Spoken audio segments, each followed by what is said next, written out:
ARK Survival Ascended is a game about dinosaurs, farming, and exploration. It's the remastered Unreal Engine 5 version of ARK Survival Evolved, and as you can see, it's absolutely breathtaking. The atmosphere is completely different from the game we remembered. It feels large, dense, and obviously, there's no shortage of dinosaurs and jump scares. I've come to know and love this island, so it's time I put myself to the challenge of playing 100 in-game days to become the ultimate survivor. Let us begin this expedition of a lifetime and work our way to ascension. Damn, this is odd. What? Oh.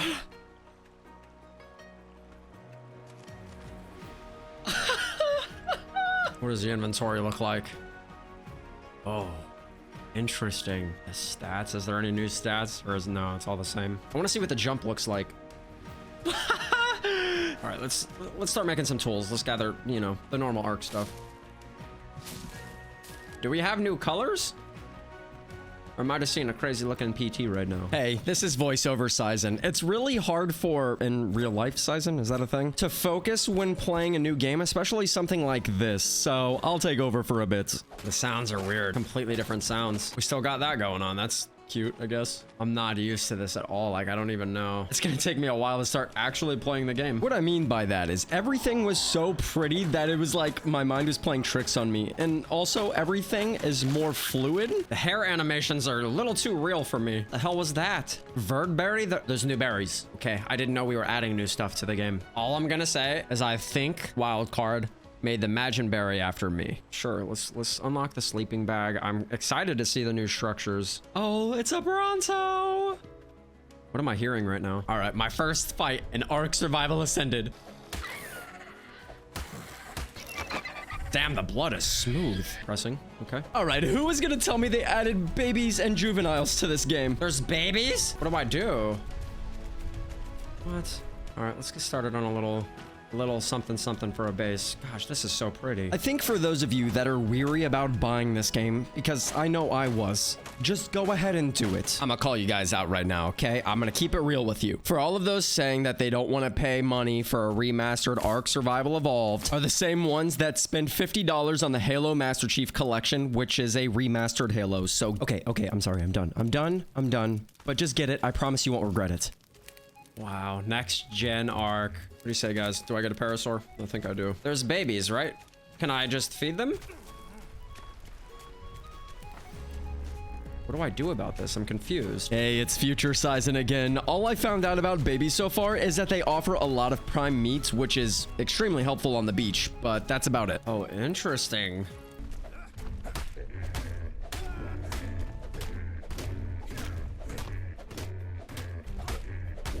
Hopefully everything's the same as I remember. I didn't even see what level this guy was. I think his baby's blocking me from running away. I'm sorry. It doesn't show it anymore? A few things were different and I'm not sure how to fix it, but I couldn't track knocked out dinos for some reason, which is honestly annoying. Here we go. Taming effectiveness 100. Perfect. What happens with the babies? Do they just become mine? Come with me, Hubert. My very first tame in this new world. Wow, that obelisk looks crazy. What the hell? All right, come over here. Come on, buddy. You can stand right outside my base. Man, even the animation of running with the spear is so cool. It's so much better. Everything's more fluid. Oh, wow. Okay.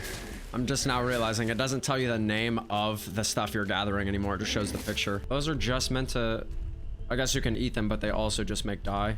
I think now I just start making a couple of cooking pots. Get some extra XP. Most of my ARK playthroughs typically go the same way at the start. I get a parasaur, I make a little starting base, I gather enough materials to craft cooking pots so I can eventually get a PT and fly off the beach. So the rock gets a bunch of cracks in it as it breaks down. All right, back to the cooking pots. I think they nerfed the hell out of the XP that it gives you because I grinded like I normally did and I got about half the levels. Let's just take a moment and say that this is ARK. And it's just wild to think that. Officially on day 2. Made it through our first full day of ARK Survival Ascended. Dude, I think I have a bromance situation going on with my character. I mean, would you not? They made the characters look so good. Does this make me a bad person? It's a video game. Whoa, they give you Prime? Well, they're incentivizing killing babies. Okay. Let's make a bow and some arrows, shall we? What? Nope. They made the water scarier. I'd like to go out a little bit further today.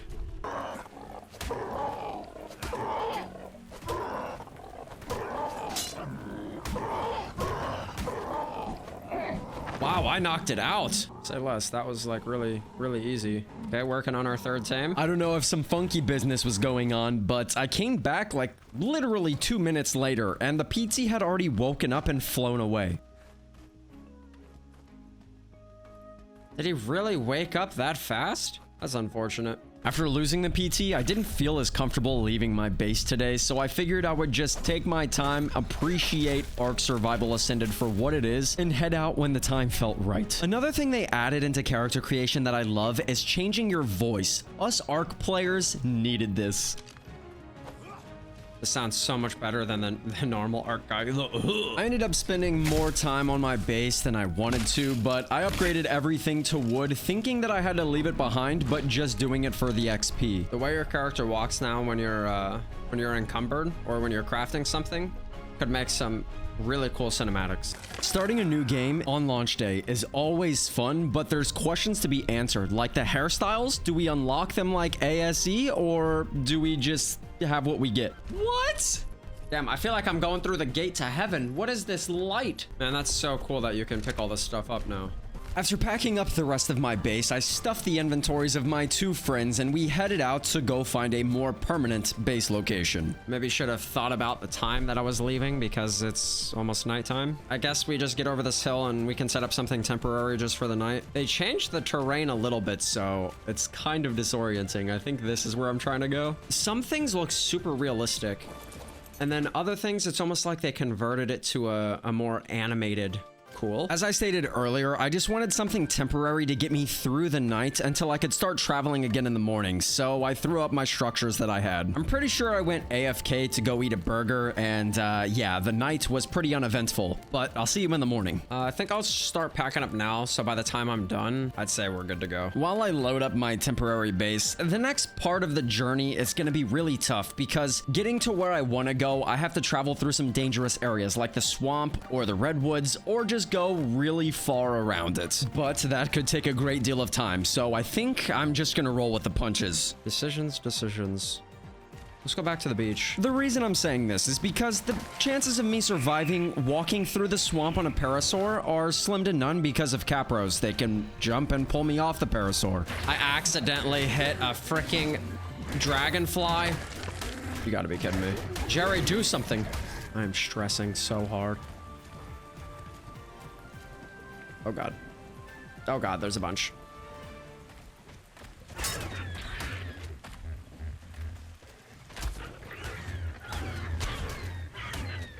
Come on. Come on. Let's go. Let's go. Come on. Let's go. Not like this. Not like this. Not like this. I'm juking. I got the moves. I hear the raptors. We need to go. I think they're coming back. All right, yep. I'm sorry. Gotta leave the moss chops. It's either that or I die. Well, I'm already gonna die. I gotta leave both of you.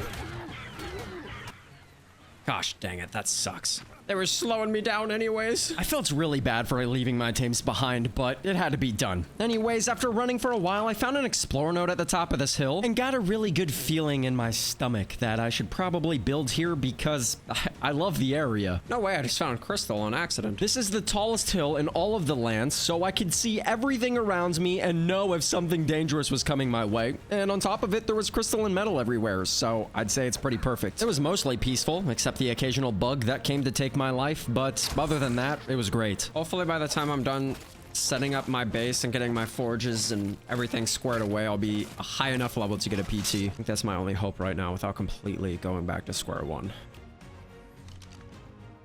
Maybe it's just because I'm doing more. kind of have an idea of how I want my base to look. You kidding me right now? Once I got my 5 metal from the forge, I placed down a smithy so I could make a metal pick. All right.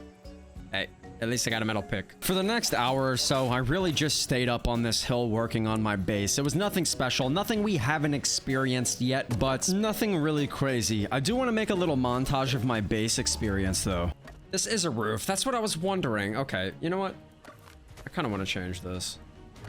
No way, they just made this so much easier. I've always had issues with these corner walls because I'm like, which corner is it? They both look the damn same. Or no, it just fits perfectly where it needs to go. That's magnificent. Whatever. I thought after seeing the house in the trailer that I could put something similar together, but nope, I'm terrible at building an ARK. Before leaving, I made a full set of chitin armor minus the legs for better protection when going to get this PT. Oh, we got a couple over there. I have a spyglass now. I forgot about that. We have a level 76 and a level 4. I think I'm gonna try for this level 76.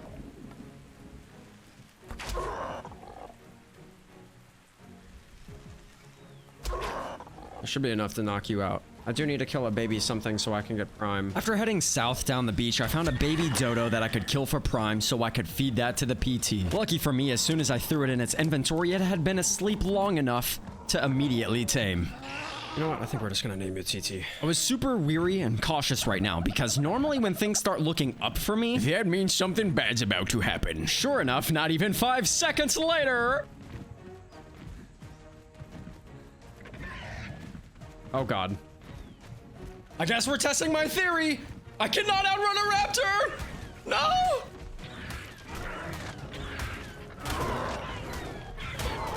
Bro, I literally, oh my God.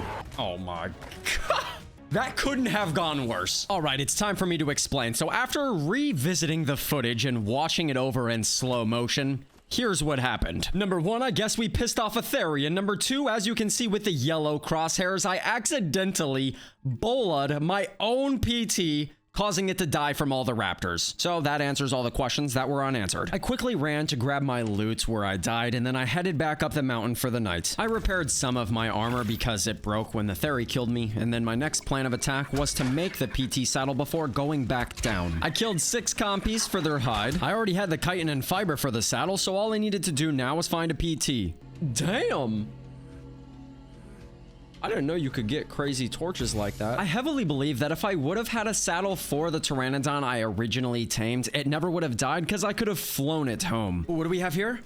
A 112. I'll take it. I'll take it. While waiting on the PT to land, I actually changed the motion blur from off to on to see if that would make the game run any smoother, and it actually does. I know a lot of people hate it, but for me, it's actually quite enjoyable. Let me know what you think in the comments, and I think the majority is gonna rule on this one. You go to sleep, please. After killing an additional dodo or 2, I was able to make the PT saddle, and now it just came down to it waking up. No way, you don't get stuck on it anymore. I want to take flight for the first time in ARK Survival Ascended. Let's go, come on, wake your ass up. Guys! No way. Look at us go. Look at those trees. Oh my gosh, you can see my house from way over here. That is sick. We got the whole world ahead of us now. Day 6, I clearly remember grinding for an RG trap and then spending a fat amount of time searching for one. 60... That should be enough wood. No, I just need some thatch. Okay. This should be enough. I hope this works. I should have enough trank arrows too. Yeah, I have 80. No, there isn't a shortage of RGs on the island map, but as it stands, the levels still suck, so nothing changed there. Hello, buddy. What level are you? Oh, there's 2 of them. We have a 35... and a 95. Dude, I had a 145 in my sights. That's so... Later that night, I found a level 115 and decided to go for it. If that's the best I could find over the span of 40 minutes, then obviously I have to choose my battles wisely. I just need to go home with an Argentavis today. That's a level 115. We're going for that guy. So I need to set up the trap really quick. We'll keep an eye on him. Yeah, we'll set it up here. I laid down the trap, got his attention, and then started tranking him out. There? The walls. Right? Is that how that works? I hope. Where'd that RG go? Let me get your attention. Yes. Come after me. I really hope this works. If it doesn't, I'm gonna look really stupid. Or it's not close enough. All right, we'll have to try this again. I think it's gonna work. I just have to get the fence foundation a little bit closer. This was the first time I've ever used this trap, but after seeing this easy W, I'll be using this from now on.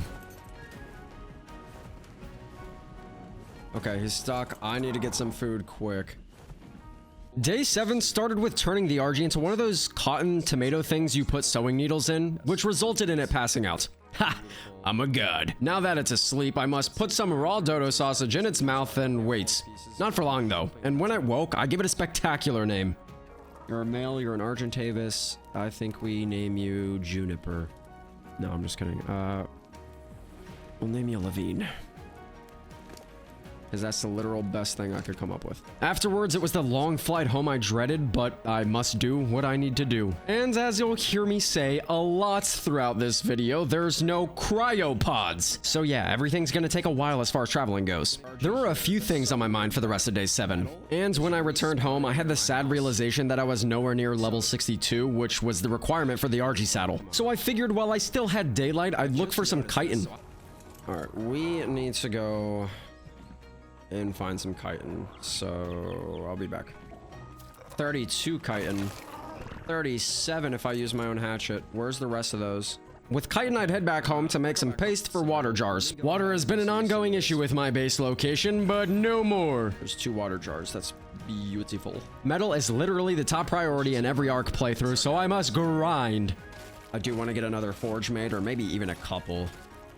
To finish off this content-filled but uneventful day, I made 2 more forges so I could produce more metal and faster. Alright, I'd like to get like 1 more crafted and then I think I'll be happy. Let me get this forge place though. I'll throw some wood in there. I need more wood, more metal, and then we're solid. Day 8, I farmed metal at first light because I have 3 forges now and they kinda need metal to do their jobs. I went at it for a while until I noticed I was overheating. Damn, I'm overheating that bad? I've already gone through 1 thing of water. Do you see this? Why am I overheating? What's the temperature outside? It's 47 Celsius? Why? I don't know what to do, man. I'm dying at my own base because I'm overheating. But not like normal overheating. I'm talking like my man's was dying quick. This is so freaking lame. I'm either overheating or I'm freezing. There's no happy medium. So there must have been some superheat going on that I was unaware of because it wasn't fully daytime yet. It's 50 Celsius? All right, TT, we need to go before I die at my own house. Of course, the only thing I could think of was going to wait down by the river until it passed. When all was cold again, or at least lukewarm, I decided it was time for me to retame a parasaur. Let's go find ourselves a parasaur, some type of berry gatherer to be able to speed up narcotics. I also need narcotics in general, but it'll help. I needed levels, and the best option at this point was to craft narcotics in bulk. They give a decent amount of experience, and when stacking that with other XP grinds, it's actually pretty damn efficient. So I found myself a low-level, easily tameable para and started knocking it out. I stuffed berries where the sun don't shine, and before long, it was mine to show off to the world. The whole crossbow situation, not a fan.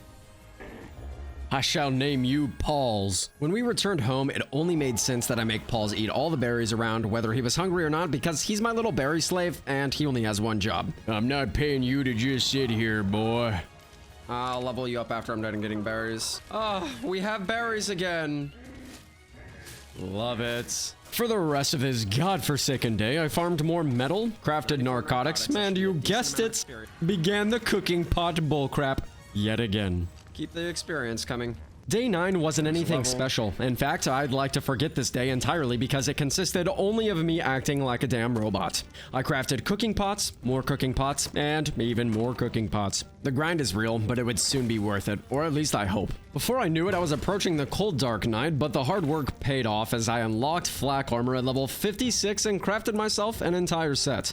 I guess I could start making a full set of flak. I have everything for it, I believe. Yeah, we're gonna roll without the helmet. Helmet's Just ruined my guy's vibe, you know? Well, besides the helmet, because you know I gotta show off these gorgeous locks. When the sun went down, I noticed a blue supply drop near my estate, so I flew over with TT to check it out. Man, I'm glad I did, because hot damn, this crossbow is going to come in handy. Oh, look at that crossbow. Okay, the rest of this, my PT just can't carry. I might take that, though, because it's a little bit expensive. Might take that. We'll just have to call that good. Day 10 doesn't exist. It isn't. It never was. It's void in darkness. It wasn't intentional, though. The game just crashes every 5 minutes, and things got mixed up. Day 11 was better than day 10, as it actually existed. When the sun was rising, I gained the ability to actually see again. That's when I found an explorer node on the edge of this canyon wall. So I grabbed it to get a nice boost in experience, and then I went on a small supply drop run to see if I could find anything useful. What's fighting Brontos? Oh, it's a Rex. Well, let's do this while I can. Oh! Oh! Hold up. And that I did. My loot multiplier is set at 1.5, so don't ask me how I just found 2 pieces of Ascendant Flak and the same drop of this quality. I think they need to fix their game. There's no way, that's way too good. Afterwards, I found a cute little beaver that had to die for reasons, I swear. He was guarding 2 beaver dams, which held the resources I longed for. Cementing paste and a conservative amount of silica pearls. It's better than nothing, I guess. Just try to fight this beaver. Come here, buddy.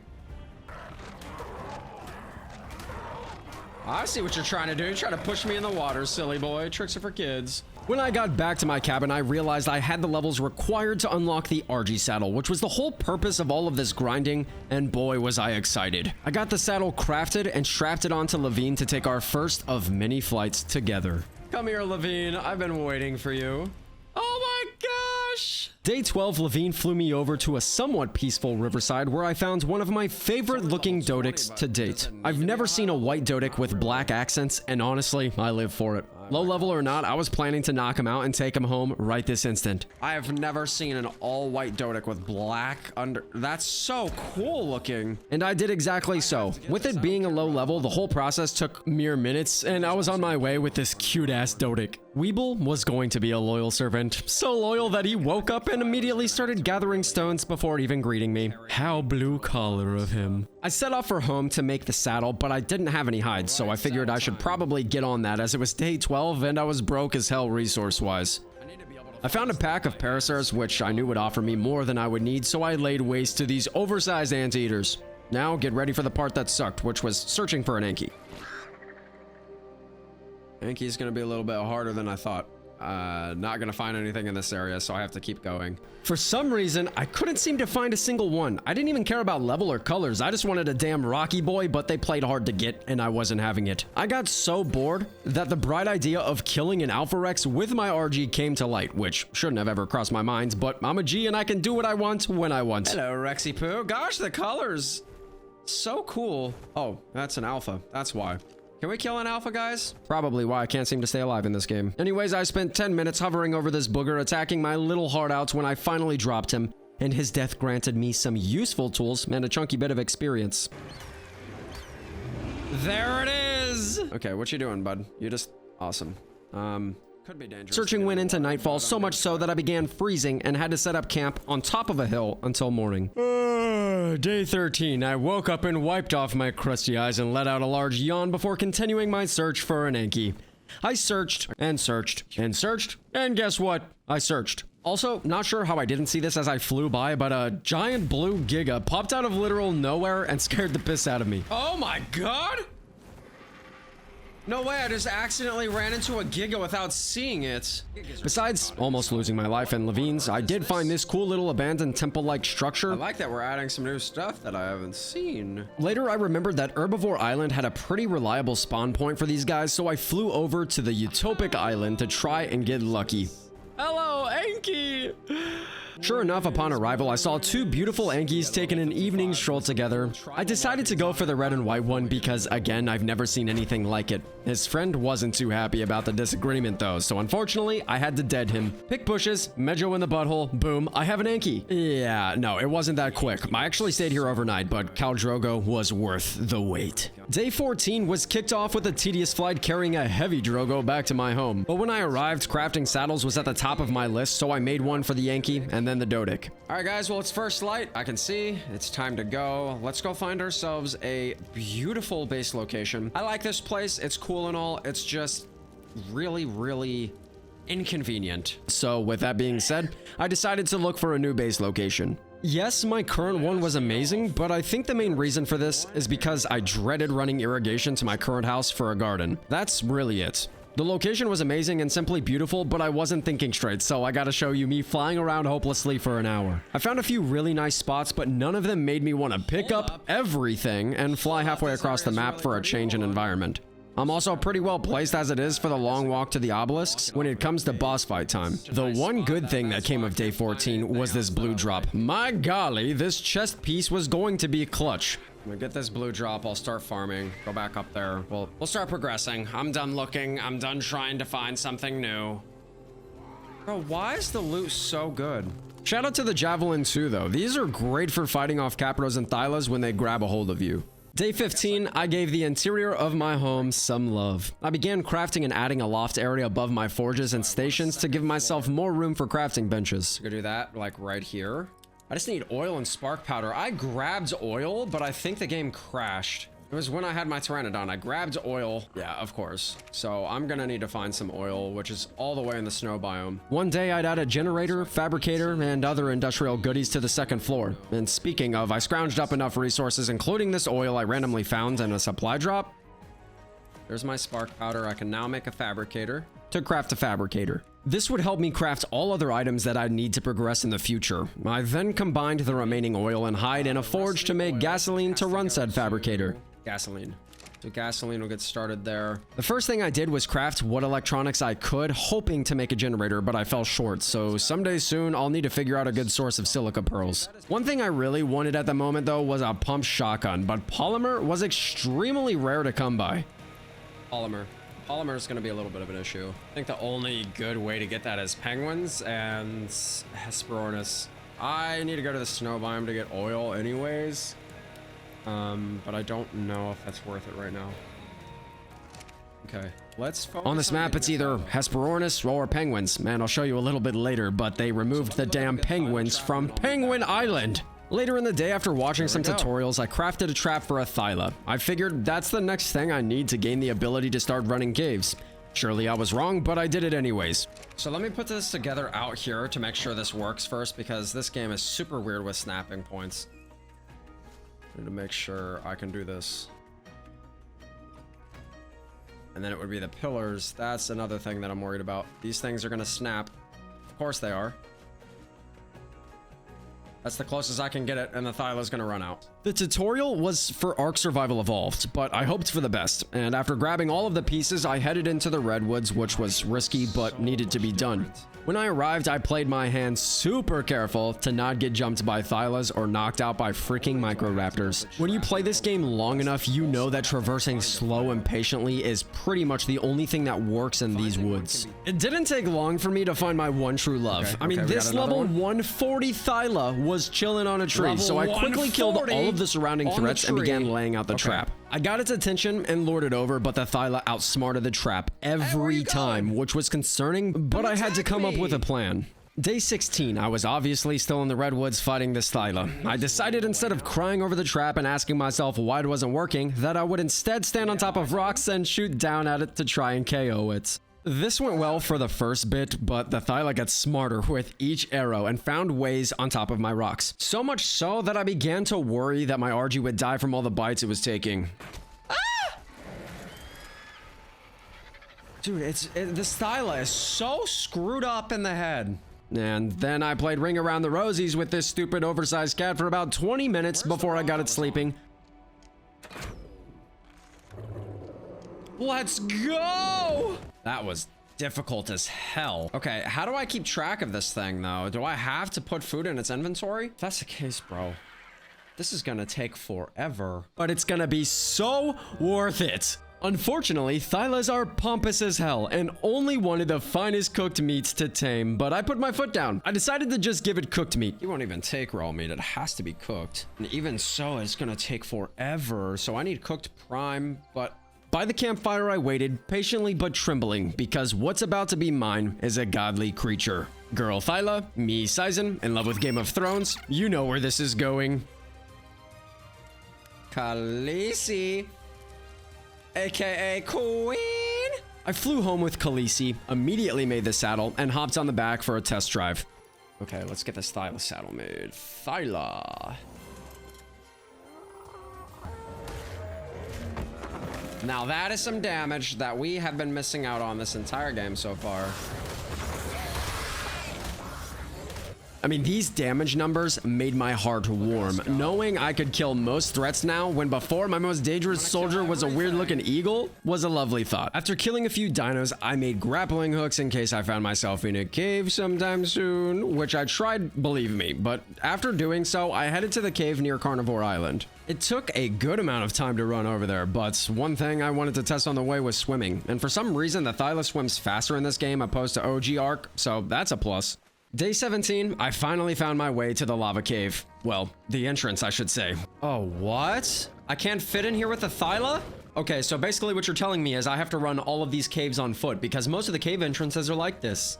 Khaleesi was too thick! And you got me messed up if you think I'm going into this cave alone with a crossbow. So we will save this adventure for another day, but for now, I'm gonna go spend 10 minutes running back home. This was a terrible idea. When I returned, I grabbed Levine and started my flight over to the snow biome for the very first time. I needed oil and polymer for my near future projects, and patience isn't my strong suit, so it's time to roll. Yeah, what the hell is this? This is not the island I remember. On the way, I saw my first ever whatever that thing's called, which was a terrifying sight to say the least. The flight was long, cold, and rainy, but I did find a few explorer notes to boost morale, and this fur chest piece I found earlier, like I said, came in clutch. I wouldn't have lasted in the snow biome without it. Before swapping, I was freezing, and yes, it would have killed me quick. When I got into the depths of this chilly country, I began farming oil first. There was a lot around, and I needed all of it. The odd part of this trip was Penguin Island. As many of us know, the best way to stack up that sweet organic polymer is by killing penguins on PG Island. But upon arrival, I noticed there wasn't any. Not a single penguin. Why? Still confused and distraught, I spent the early hours of day 18 searching for said penguins, but to my surprise, I never found one. I guess it's either Hesperornis or bust, or crafting polymer, which is going to ruin my vibes. Anyways, that's enough oil. Let's head back. When I arrived back home, a grill was on my mind. No more starving, and a lot of meat. Speaking of the grill, since it had some TLC and looked gorgeous, it only made sense that I design a little outdoor cookout area.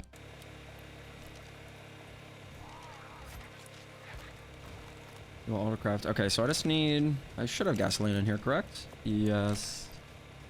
Later that evening, I realized that finding polymer on the island, which was once easy, would now be extremely challenging, so I left to get obsidian. To obsidian! Move, move, move, please. Oh my gosh. When combined with cementing paste, it makes polymer, which is extremely inefficient, but I don't have much of a choice. The volcano is awesome for obsidian, crystal, and metal, so that was my choice of location when it came to farming rare ore. See, I say a decent amount, but that's only 25. Day 19, after resource gathering in the volcano was complete, I set out for home with my riches. Obviously, crafting polymer was of utmost importance when I returned, so I began doing so. Okay, so 100 would be 200 of each. Let's go ahead and make 100 then. I made 100 polymer for the time being to craft a few things that I needed. It is. Alright, shotgun. I can craft now. Love to see it, man. Shortly after, I began mixing spark powder and gunpowder in my mortar. Crafting shotgun shells was the next thing on my list, because with said polymer, I was going to make one. It was one of the last things I needed to feel comfortable running caves on foot, you know, because there's no cryopods. And boy, was I sadly mistaken. I'm feeling the struggle right now. All of this work and I have 14 shotgun shells. It's better than nothing. Day 20, I found myself searching the island far and wide for decent supply drops. I'm talking like I searched Hope was all I had left to find some weapons that could further help me in caves because, let's be honest, just a sole vanilla pump shotgun isn't going to do much against 100 bats and scorpions. I'm not sure what Wildcard was thinking, but hey, I'm not gonna sit here and complain after getting multiple full sets of flak and fur. The loot was amazing. Guess blue is better than nothing. Let's check this real quick. No Daedons, no wolves. Ammo, stimulants. I'll take it. All of this is usable stuff, which makes me happy. They must have said to themselves that the players don't want bullets or water jar blueprints and finally made a change. Here are some of the loot that I walked away with. Y'all are treating me too good. The Ascendant blueprints for the Rex saddle. It's extremely expensive, but it comes in handy. Even if I can craft one or two, that might make the difference in me winning. Some gunpowder. The ghillie boots. Ha! Mushrooms! After using most of my daylight, I headed home to begin farming for a chemistry bench. I just got my level 2 so I can unlock the chemistry bench. Crystal 250, which I might have. I might be close. I definitely have the cementing paste. Electronics and polymer is going to be the hard part. After seeing how bad the mortar and pestle was, it was time that I stepped up my game. But the main issue was definitely electronics. Silica pearls are more rare than polymer, and there are very few across this map. But luckily, I found a few decent places for them. Back to the snow biome. It was terrifying being in a river, in the snow biome, and at nighttime, but I'll do anything for my one true love, you know, the chemistry bench. Alright, whatever. I gathered every little clam I saw at the bottom of this river to barely get a feasible amount. Maybe day 21 will be better. Day 21, I left the snow biome with very few silica pearls, but I was moving in the right direction. I'm gonna go back home, I'm gonna suit up, get everything I need to go tame a Sarco, and then we'll get started. I returned to immediately craft what electronics I could, and while waiting, I decided I'd actually attempt to tame a Sarco. I guess for now, I'm gonna go ahead and make what electronics I can, which is only 81. That's rough. That's fine. It's one step closer. Okay, so for a Sarco, I have a lot of narcotics. Let's go ahead and just start making arrows. And doing so allows me to travel fast in the ocean, which I'll need to be quick to outswim mosas, sharks, and all the other dangerous buttheads trying to kill me. Another plus is the ability to shoot off the back of the Sarco. Preparations were complete, and I was off to visit the swamps. Sarcos love the boggy, humid places, so I figured I would have luck here. Now we just gotta find one, and a high-leveled one, like a really good Sarco. There's a Sarco. A cool-looking one. Two of them. Level 80, level 36. He must die. Well, not really. I searched far and wide to be met with the not-so-great level of 100, but it'll do. Level 100. That might do. Yeah, I'm inclined. Let's do it. Arrows in the face, narcotics in the bloodstream. It's time to be a good crocodile, my friend. After some time, the Sarco awoke from its nap and begged me to be named Resurade, and I couldn't resist. Resurade. I returned home at once to drop off Levine and grab a few things before taking the first big trip into the sea. Our first journey into the ocean. Here we go! I'm freezing! Am I really freezing right now? I swam out, committed to finding an angler, and began the search. No anglers yet, but I was freezing and fighting off armies of fish. Damn, I'm like really freezing, aren't I? Megalodon joining the party? I guess I must have invited everyone. All is well, I promise. The day finished up on a good note, though. I found a level 140 Bacillo when I originally wanted an angler. Time to get me a whale. Day 22, while still in the ocean, I came to the conclusion that I'd go forward with getting the Bacillo. While it's not what I was intending on going for, it's a high level and a monster cave runner. Like, I actually can't pass this up. Since these whales are a passive tame, I spent my entire morning feeding it one piece of meat at a time. It may be tedious, but it's going to be so worth it when I'm crushing caves later on. After taming, I sped home so I could get the Bacillo saddle that I was gifted from a supply drop earlier. This was going to give me and my blubber buddy the best chance at survival. I should still have a Bacillo saddle, I believe. I do, look at that! For the remaining hours of the day, I took a pretty deep dive in search of more silica pearls or an angler, with no luck. Still on a mission to craft a chemistry bench, I began day 23 by killing Hesperornises for polymer. Luckily, there's a lot of Hesperornis in this area. I'm actually getting somewhere. Look at that. I eventually had most of what I needed polymer-wise for the bench, so instead I started searching for beaver dams because they have a slight chance of holding silica pearls. Doesn't look like I'm gonna find any beaver dams, though. Man, I wish there was tech creatures. I, in fact, found a beaver dam, but the thing I was most happy about was its owner. A beaver dam! Which also means you're gonna be mine. I've been in search of a beaver for quite some time now. This is definitely where I say everything happens at the right time. Anyways, let's knock it out. Let's get some berries. Oh, that's plenty. I don't think I could imagine a better name for this guy. Woody is going to be a natural. I wanted to test the rates with my new beaver pal, and I did exactly that. Flying close to trees holding a beaver is one of the best ways to gather wood since we don't have roll rats or thorny dragons yet. Get one more tree before going home and then see what the rates are on this beaver. I had my fun, but it's time to get back to the task at hand. I almost had enough electronics to craft the beloved chemistry bench, meaning finding the last bit of silica pearls is a must. Electronics, 24 more. This is going to take years. I knew of 1 or 2 more locations that they might spawn in the snow biome, so I guess it's back to freezing my ass off. Okay, so like right in that little dip, there should be silica pearls. From what I've seen, there's not too many videos on ARK Survival Ascended, so. For the remainder of the evening, I gathered every pearl in the area, which turned out to be a lot. Okay, so 98.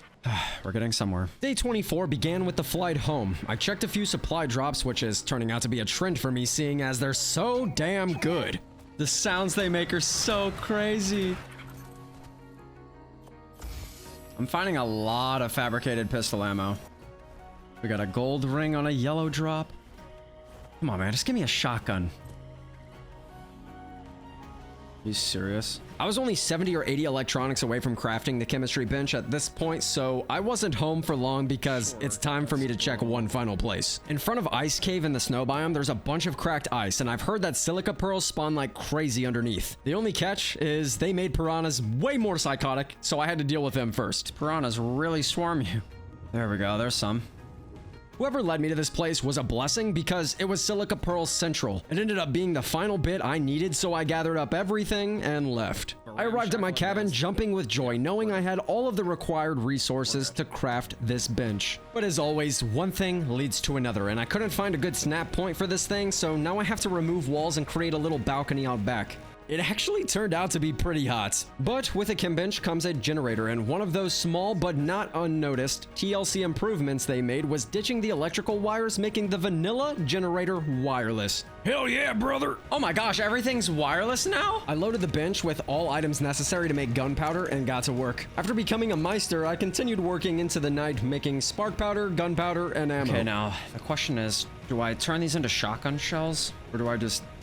Damn, I don't know. I wanted to be the most prepared before diving into my first cave, and I figured with what I had, I was. The grind continued into day 25. More ammo, grappling hooks, backup ammo, etc. When prep was complete, I grabbed Levine and soared towards the lava cave, aka my toilet after Taco Bell. I arrived after a short flight and began overheating as soon as I reached the entrance. The sounds are insane. This is... Luckily, it wasn't stealing my health too quick, so I guess I might have time to run this. The beginning parts of the cave were exactly the same as ASE, but damn it, man, as soon as I got further in, the sounds magnified and it was creepy as hell. You could hear echoes of slimy bugs and screeching bats. Speaking of bats, I found 3 lesser antidotes and a drop at some point, which was going to keep me alive. Cave running was fun, but also not. It was a better experience, but also a fight to the death every second. Oh my god! I don't know how to explain it, but like, basically, it's harder without tames, but more of an adrenaline rush. As my armor dwindled and my thirst levels rose, I fought my heart out with every step I took. But Smart Sizen finally decided to take over after 2 years of making ARK videos. The old me would have continued into this cave with low ammo and broken armor, but I decided against it this time. There's so many creatures, what do I do? After seeing just the first quarter of this place, I was morally defeated, and I ran out in shame. As you guys can see, I need a better pump shotgun. There was something else I could do though. I had the ability to run water caves now that I had a Basilo. With it being a far trip to the water cave, I knew I'd be in the water for quite a while. Nearing the end of day 25, I got into a fight with a couple of sea creatures, but the notable one was the Alpha Megalodon. Oh, that's an alpha, that's perfect. This was gonna give me that massive boost in XP I needed before traversing into the deep, dark depths. Day 26, the terrors began. I dove into the infamous water cave that held all kinds of dangerous water life. Mosas and Tusos were the 2 I was worried the most about, so it's best we just avoid them. Oh boy. Our first water cave. I'm terrified. At the start of it all, I was killing every enemy, but I realized with the high levels of the wild dinos, this would just take way too long. So I sped through the rest of the cave and entered the small hole in the ground. This can be a death trap if you aren't prepared, seeing as when you get into the final bit of this cave, it's extremely tight and there's an army of deadly creatures. Super close to the artifact. I spent a while killing off donkeys and megalodons, which ended up getting my health lower than I would have liked it, but it's okay. Golly. Our very first artifact. Now I must force feed until I'm full health before I can even think about leaving this cave. So after grabbing my very first artifact, I force fed for the next few in-game hours. Okay, so I'm an actual idiot. For some reason, I thought there were 2 water cave artifacts to fight the dragon. So I headed all the way to the top left of the map on my Basilo, which took the rest of day 26. I'm almost there. Oh my gosh, no way. I'm gonna lose my mind. I'm gonna lose my mind. You know why I'm gonna lose my mind? Because there's only one water cave for the dragon. Day 27, my stupidity sunk in, and I realized I could have just flown over with my RG, and it would have taken a quarter of the time. But what's done is done. I grappled up to the cave entrance and mentally prepared myself for what's to come, which, by the way, nothing could have prepared me for this. This is the best armor-wise I can do. All right, cave is right there. I could just grapple up. I relied heavily on the fabricated pistol and the revolver, not knowing how terrible they really were. I do not like the sounds I'm hearing immediately. And with that being said, I only came in here with 7 shotgun shells that I used up within seconds, so I had to resort to the revolver. It wasn't awful, but the slow reload times made it hard to stay alive. That's when I remembered. I have an OP javelin on me that might actually be better. Okay, my gauntlets broke. That's fine. I have more. My armor's still really high. My armor was really good, so I can afford to get up close and personal with the enemies. Let's just say I was right. I fought my way through the entire cave with a javelin and a dream like an absolute madman, but it paid off as soon as I was staring down my next artifact. The unfortunate part was, after leaving the cave, I remembered I had a long swim back to my base, and I spent the remaining hours of this odd day doing so. It's day 28, and now that I've gotten 2 artifacts, I think it's time to take a break from caves and move on to something else that's needed. I wanted to make a team of unbeatable Rexes for the boss fight at the end of this video, but before I can, I need 2 parents of the opposite gender. So, of course, I crafted a Rex saddle, made the trap, and set off on another journey.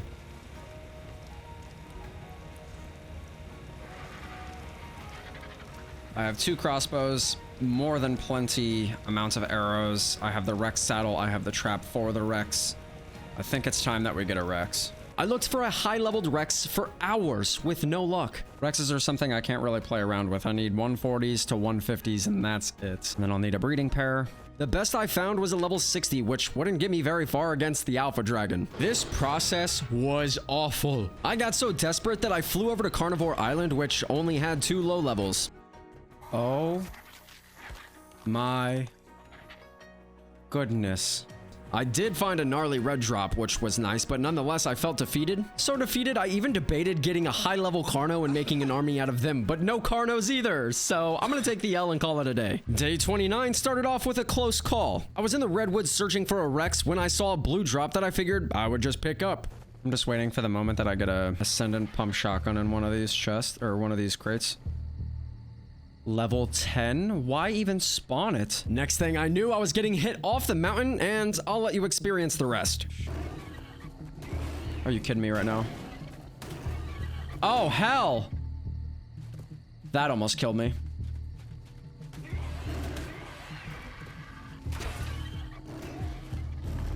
Oh, God!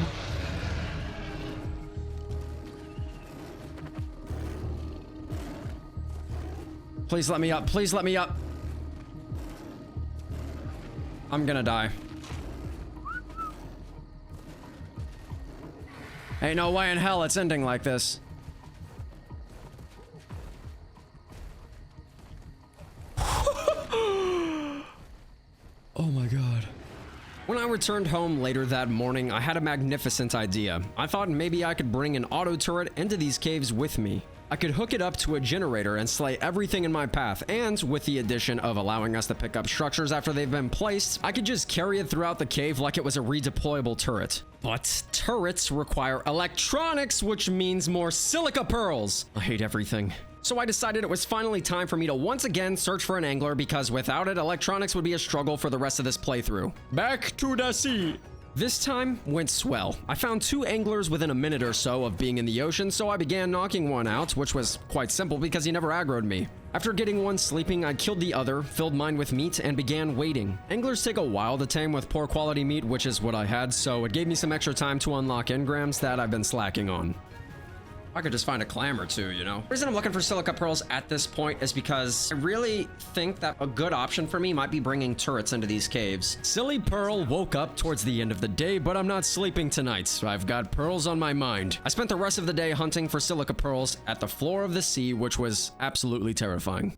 It's all rocks, man. If I randomly run into a mosasaur, I will poop myself. Pearl hunting pushed its way into day 30. At first, I thought I'd never find any, but then they began pouring in. 2, 3, 4, 5, 6, 7, 8, 9, 1,194. The angler was worth it. Absolutely. See if I can get lucky one more time. I found my first 3 clams, followed by a few more, and it just kept going. Yes, I did have to travel pretty far out, but with angler yields, I don't think I'll be running short of silica pearls anytime soon. Okay, so I ended up spending half the day gathering these little sea pebbles and finished off with 1,300. I'm hoping that's enough silica pearls to do whatever I want for a really long time. Damn it, Levine's over here. I returned home with turrets on my minds, but then had the realization about Swamp Cave. That's one of the artifacts I need to fight the dragon, and the funny thing about that is, without a gas mask, I don't stand a chance. To craft said gas mask, I would need 2 absorbent substrate, which consists of black pearls, tree sap, and oil. The tree sap was the only thing I was missing, so time for another detour. Originally, I was going to make a tree platform and then throw down a few sap taps, but it was way too expensive to craft and not worth it. So I figured 8 pillars and a few ceilings should do the trick. I gathered all I would need, got on Levine, and headed for the redwoods to find a beautiful tree to tap into. I actually just picked the first one I saw, but following was the structure I rigged up, placed the tap, and I already had 2 sap. Bro, Dr. Seuss should hire me. Day 31 was a disappointment. If you haven't played ASA yet, then you won't understand, but for some unknown reason, Rexes are rare on the island now. Here's the crappy part. If I find a Rex all the way over here, it's going to take me about a day to get home. It could be just my luck, or simply everyone's server runs different, but I searched the entire map today and I didn't see a single Rex. Not even a low-leveled one, and it's not the end of the world, but I have to get creative and come up with a backup plan eventually. The fact that I've only seen about 5 the entire 30-something days I've been in this game, that's super concerning, because not only do I have to find one, I need a second one. And they both need to be high levels. On the plus side, at the end of the day, I checked my sap tap, which held more than enough. I think I've been gone long enough to have enough tree sap, or a bunch of substrate. 24. So I have 32 total. So back home I went to craft the substrate and gas mask when I remembered that the chemistry bench crafts things in 6s. So I didn't need all this sap, but now I have plenty of leftover for the future. I'm gonna make 3 of them. It's always safe to be prepared. Day 32 felt shorter than the others, and not because it was, but because it was uneventful. Let's get us some trees. I went on a giant farm for metal and wood to fill up my forges before going on more adventures. Ah, there's a bunch of metal down this way. I didn't even realize that. I need metal for a multitude of things, but one certain one was a turret and generator. Since I couldn't bring my Thyla into Swamp Cave, I thought maybe if I threw a turret and generator down, it could do all the work for me. Yes, I know what you're thinking. There are smaller creatures than a Thyla that are still viable, but for some reason, this didn't occur to me until later. But don't worry, I won't be stupid forever. After getting the turret and generator crafted, I spent the rest of my day farming hide with Khaleesi for future projects, and also I just needed it in general. Day 33, I spent the entire day looking for a base location again. I'm wondering if this area is flat enough to build. I'm beginning to think there's no hope for me. I didn't find anything I liked, but upon arriving at Red Obelisk, I checked the boss requirements for the Alpha Dragon and noticed I needed 2 gigahearts. Oh my god, I need 2 gigahearts. How the hell am I gonna do that? How on earth am I gonna do that? Even if I find 2 high-leveled opposite-gender Rexes and breed an army, I'll have to march them all the way to the mountains and hope they can actually win. To finish off the day, I headed back to the cabin to make advanced rifle ammo for the turret. Okay, good night. Day 34 was actually a bit of fun for once. I told myself that I'd start spending more time on my bases, and this day was dedicated to just that. Okay, let's continue. This'll work, and then I'll just put pillars for support. It'll be fine. Everything's fine. I worked on extending my base for extra storage and just straight up aesthetics, but I'm terrible at building in these games, so we'll see how it turns out. I like the concept of a secret door right here. Look at it go. Construction went into day 35 as expected, but I started running into some user error type issues. For some reason, my roofs weren't lining up and it looked terrible, so I spent a while coming up with a way for it to work. Oh, this is a nightmare! Building subsided in the evening, but I wasn't ready to call it a day just yet. I knew it's been a while since checking for beaver dams, so I went on a little run. I checked 3 different locations, with the last one being the only one to hold a little under 200 cementing paste, so this wasn't a reliable source anymore. I guess I'm gonna have to start crafting it myself. Alright, well, I think I'm just gonna craft the rest of what I need. Day 36 began with me building up a few of the requirements for the industrial forge. It was on my mind often, but I knew it was a patience game and there's not much I could do to speed up the process. Afterwards, I began throwing together a fat kit for the swamp cave. I grabbed my turret, gasoline, all of the ammo I could, and a generous amount of backup armor. I've been working towards this for a while now, so it's time to hop on Khaleesi and head for the redwoods. I arrived at the ominous cave midday, and boy, was it beautiful. The cave's got a lot of love in this remaster, but it makes it that much more horrifying. It didn't take long for me to spot enemies, so I laid down my turret and got it powered. I dumped all of the ammo in and hoped for the best. It did well at first, gunning down any enemy in its path, but then I noticed a pretty big issue. This cave has thousands of dragonflies, and the turrets didn't care what it was, so long as it died. I didn't make it through the first part of the cave before running out of turret ammo and coming to the conclusion that this isn't gonna work. Oh, that's a lot of dragonflies, my friends. The nail in the coffin for me was heading out to change armor and hearing the turrets go off non-stop to kill a freaking snail, which wasn't aggressive to begin with. But I did have one final plan. To finish off the day, I said screw it and threw everything important into Khaleesi's inventory before attempting to Spider-Man through the cave. Here's how it went. I think my freaking turret is unloading on an I don't even know how to freaking traverse through here. I don't know the path. I've only run this cave twice in my entire life. But I'm going for it, baby.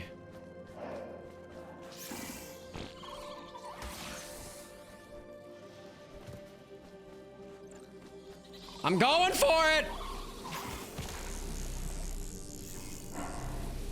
No! Oh my lord! Yeah, I'm dead. Oh man. It was worth a try. I don't know what the hell I'm supposed to do about that. After being violated by dragonflies and spiders, I headed back to get my Thyla on day 37 from the woods and bring her home. When I returned, I went AFK to do some thinking and had an epiphany. Yeah, the thing I should have thought about first. Thylas can't fit into caves because they are large cats, but there are other creatures in a similar but weaker class that are smaller. A saber-tooth, for instance, which I had an ascended saddle for, so it only made sense that I give it a try. Searching began with the redwoods, and then following that was the 2 mountains east of the volcano. Are you serious right now? Yo, come back. This is not gonna be fun. I was about to give up, but upon flying to the top, I was greeted by a 145 saber-tooth. It's truly not gonna get much better than this. I started loading it with Tranks, but he was being weird and ran off the cliff, so I had to come up with a plan. I picked up the wild saber and started carrying it to my house where I could safely and surely knock it out. The only drawback was the distance. Well, also the fact that it was attacking Levine while carrying it, doing some massive damage. No way I'm making it home in this one go, but I could just drop him somewhere and pick him back up when I've got my stamina back. I ended up making it home with little health, but I got him dropped into my base. Not sure what happens, but after getting a few shots in, the saber started acting really weird and running in circles.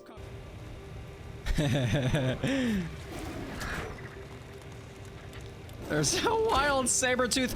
Hey! I gifted him a dead dino so he could heal, but he just stared at me with an empty gaze. He didn't attack me or move while I beat him with a club. Definitely the top weirdest taming experience I've ever had. The saber-tooth is... What?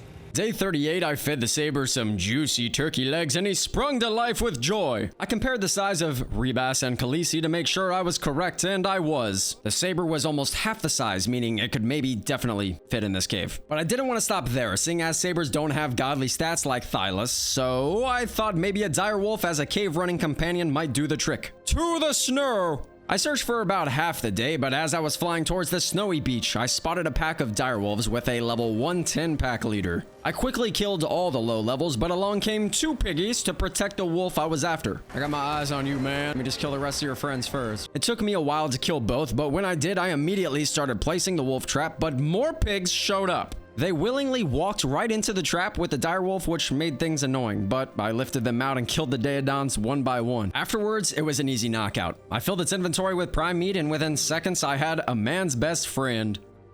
I picked up the trap in case I wanted to reuse it later, then began the flight home.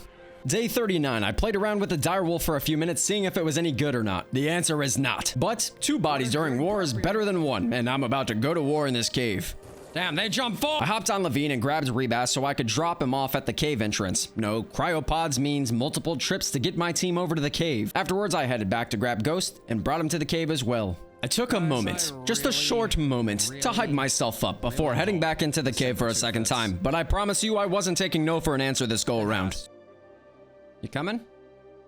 You're coming? We fought through a couple of enemies, and all went well until I came to the artifact crossroads and got jumped by everything. I'm worried that as soon as I grab this, mad stuff is gonna come after me.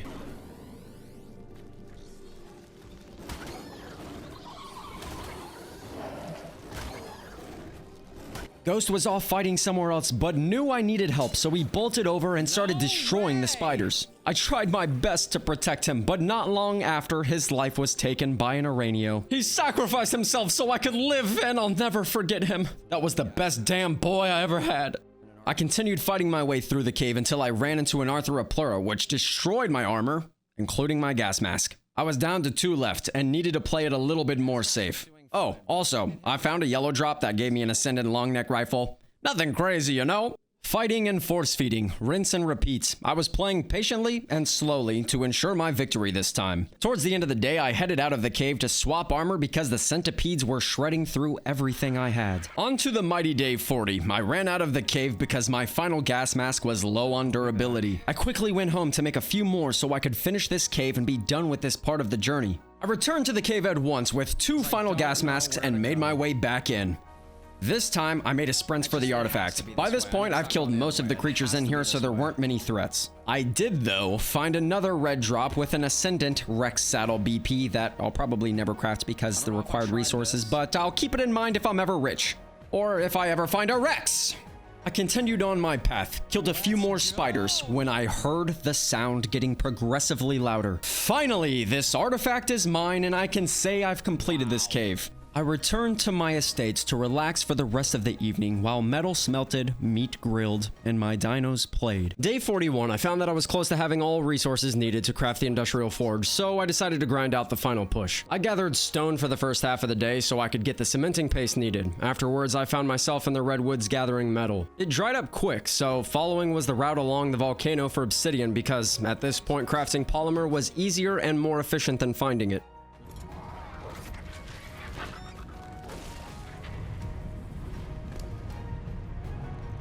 I'm having really weird frame issues here. Day 42, I returned to fill the forges for the final work they'd do for me. Farming wood with Woody came next as I had big plans for the next few days and wood was needed for just about everything. Now I'm already low on wood, so I'm gonna need to go on a wood farm at some point, which I might as well do now. Plus there wasn't much else I could do while waiting on the last bit of metal to smelt. Well, I guess I can go look for Rexes again. We are almost halfway through the 100 days with no Rexes, so I'm starting to get nervous about the final boss. I headed back to the dangerous Giga Mountains in hopes of finally finding a loyal companion that would help me raise an army. Sure enough, I stumbled upon 2 Rexes, the first being a level 40, but the second one is the one I was after. It happened to be a level 145 female Rex, but I noticed it was getting bested by a Dimorphodon. Yes, you heard me right, a Dimorphodon. Rexes can't really attack Dimorphs because of their turn radius, so I had to help it fight as it was already bloody and about to die. Afterwards, with some trial and a lot of error, I got the Rex trapped along with my RG, but I said screw it and started the process. I got it knocked out near midnight, and I could see glory in my future already. Day 43, my beautiful short-armed friend woke up, and I named it my queen, as that's what it was. Let's go! So after taming, we're looking at 301 melee and 8360 health. Wowzers, guys. The very first Rex of this playthrough. I saddled her up and started the long walk home, which took nearly half the day, as most 4,000 meter walks with a dinosaur take. When I got back, I crafted another smithy for saddle making. I put it in my secret room along with one of the Rex Saddle blueprints I had so I could kind of start on gathering the resources for one. But after going at plants with the sickle for a while, I only got 19,000 fiber, and I realized that crafting these might not be the smartest move. Each one cost 1,500 metal, which in raw metal farming means I'd need 3,000 metal for each saddle. I decided I'd go with the worst of the two blueprints in the future, as it's a more reasonable goal to achieve by day 100. I spent the rest of the day waiting for metal and relaxing out front with my dinos. When I awoke from my slumber in the morning of day 44, I was granted the last bit of metal to craft the forge, so I did exactly that. It took me 44 days, but better to be late to the party than to never show up. I got it thrown down in my secret room and noticed that it said powered, meaning that ASA generators are wireless in the base vanilla game. And it is powered because, dude, the generator, what's the point of having tech anymore? Who cares? This generator is wireless throughout the whole base. This is so helpful, as I can place a generator anywhere in my house and everything will be powered without all the messy wires. The rest of the day went to prep and building. As you all know, I have one more artifact to get, which will be the hardest as it's in the infamous ice cave. I'd need to over-prepare grappling hooks and shotgun ammo if I wanted to have any shot at making it out alive. While grappling hooks were crafting and gunpowder was mixing, I took it upon myself to finally get started on a dino pin. I got a quick lay of the land and got started by throwing down some stone foundations where I wanted it to be.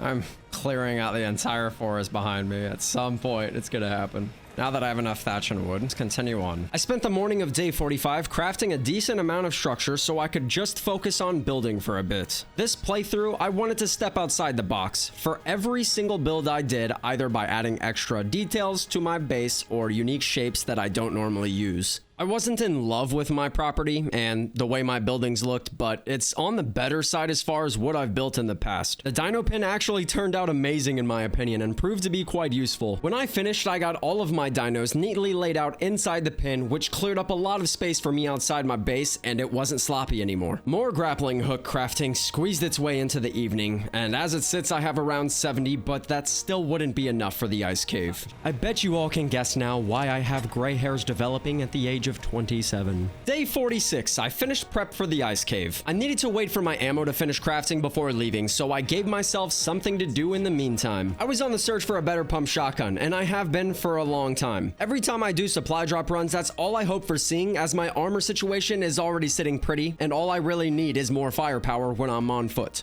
So, I set out to search for some crates to fulfill this goal of mine. I found a yellow drop in what I thought was a safe area, but as soon as I hopped off my RG, all hell broke loose. I can confidently say that I know why they were guarding the area, or should I say guarding this Mastercraft shotgun in the yellow drop. I flew home with a smile on my face, knowing I just found one of the best shotguns that I could have, and now I feel I'm ready to run the ice cave. I grabbed my entire kit from home, everything I could possibly need while running this cave, and then started the flight. Day 47, I arrived and flew into the cold but glistening cave. I put up a wall to the entrance so nothing could wander in to kill Levine, then grabbed my things and said what could be my final goodbye to my eagle, before heading into one of the most dangerous caves on the island. The first bit of this was straightforward. Spam the grappling hooks to evade the enemies, and it was as simple as that. But the further in I went, the tighter the path got, and with that, the lower the ceilings. There was literally no warning. The cave entrance, they removed it. I had no warning whatsoever. It was just right in. Oh god, how am I gonna do this without just getting mauled by all this stuff? Holy hell, there's a lot. One mistake could cost me a huge setback. I have all of my best armor and weapons on me, so dying could be ruinous. I traversed deeper and came across a crystal wall that I remembered was the path I needed to follow. From here, all of the decisions are crucial and needed to be calculated perfectly. After some close calls, I noticed the further I got, the more dangerous the cave became. Ooh, that was terrifying. With all of this in mind, I also have to start being more conservative with my grappling hooks, as I'm halfway to the artifact and only have around 40 hooks left. Basically, no matter how I do things, it's gonna be a close one. Day 48, I was obviously still adventuring in the cave with some sweaty palms and a high heart rate. I kept pushing forward when finally I recognized my surroundings. I was right around the corner to the artifact, so I hurried up and made the final push, and there it sat. I just needed to be patient and wait for all the creatures in the area to jump off the edge before grabbing it.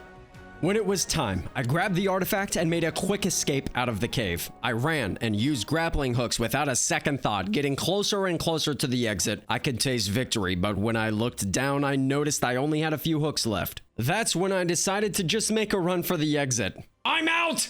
I completed the hardest cave without a tame, and the cherry on top is the fact that I'm done with artifacts. You might be questioning this statement, so let me explain. As we all know, there are 4 bosses on this map. In this playthrough, I'm going to be fighting the dragon. Afterwards, I'll do a 200 days with the next boss and so on. Anyway, since I just fought for my life for a day and a half, I'm gonna sit on my balcony and relax for the rest of the evening. Day 49 was an amazing day to say the least. Why, you ask? Be patient, you'll see. I gathered my belongings along with my Rex trap because I of course still needed a king to lead. An entire Rex trap, billboards and everything, and I have no clue where it is. Let us begin a long flight to find a high-leveled male Rex. Maybe. I found an area with a vibrant Rex, unfortunately a low level, but I thought if there's one, there could also be others, so I began searching. Not long after, while sitting on a rock, a Rex came out of the shrubbery to greet me. Oh, I hear another Rex, I see another Rex. But not just any ordinary Rex. It was a male, and it was level 135. Shut up. Oh. What? Obviously, the goal is always closest to max level, but almost 50 days in, I've only seen 2 Rexes at this level, so I'm getting it, no questions asked. I'm gonna get your trap set up over here. I placed the trap, got him in, and the rest was history.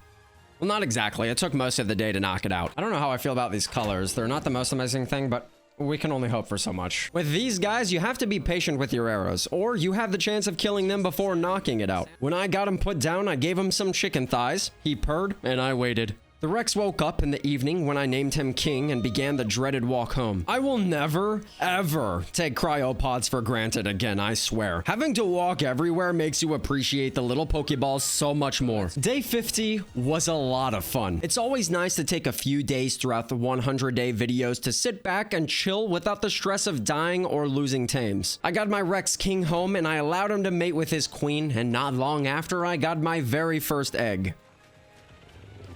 My first egg? Is it incubating right now? Apparently where I live, it's extremely hot and humid, so the Rex eggs started hatching without the need for AC or torches. Wait a minute, what's the... It's 21 Celsius. Okay, cool.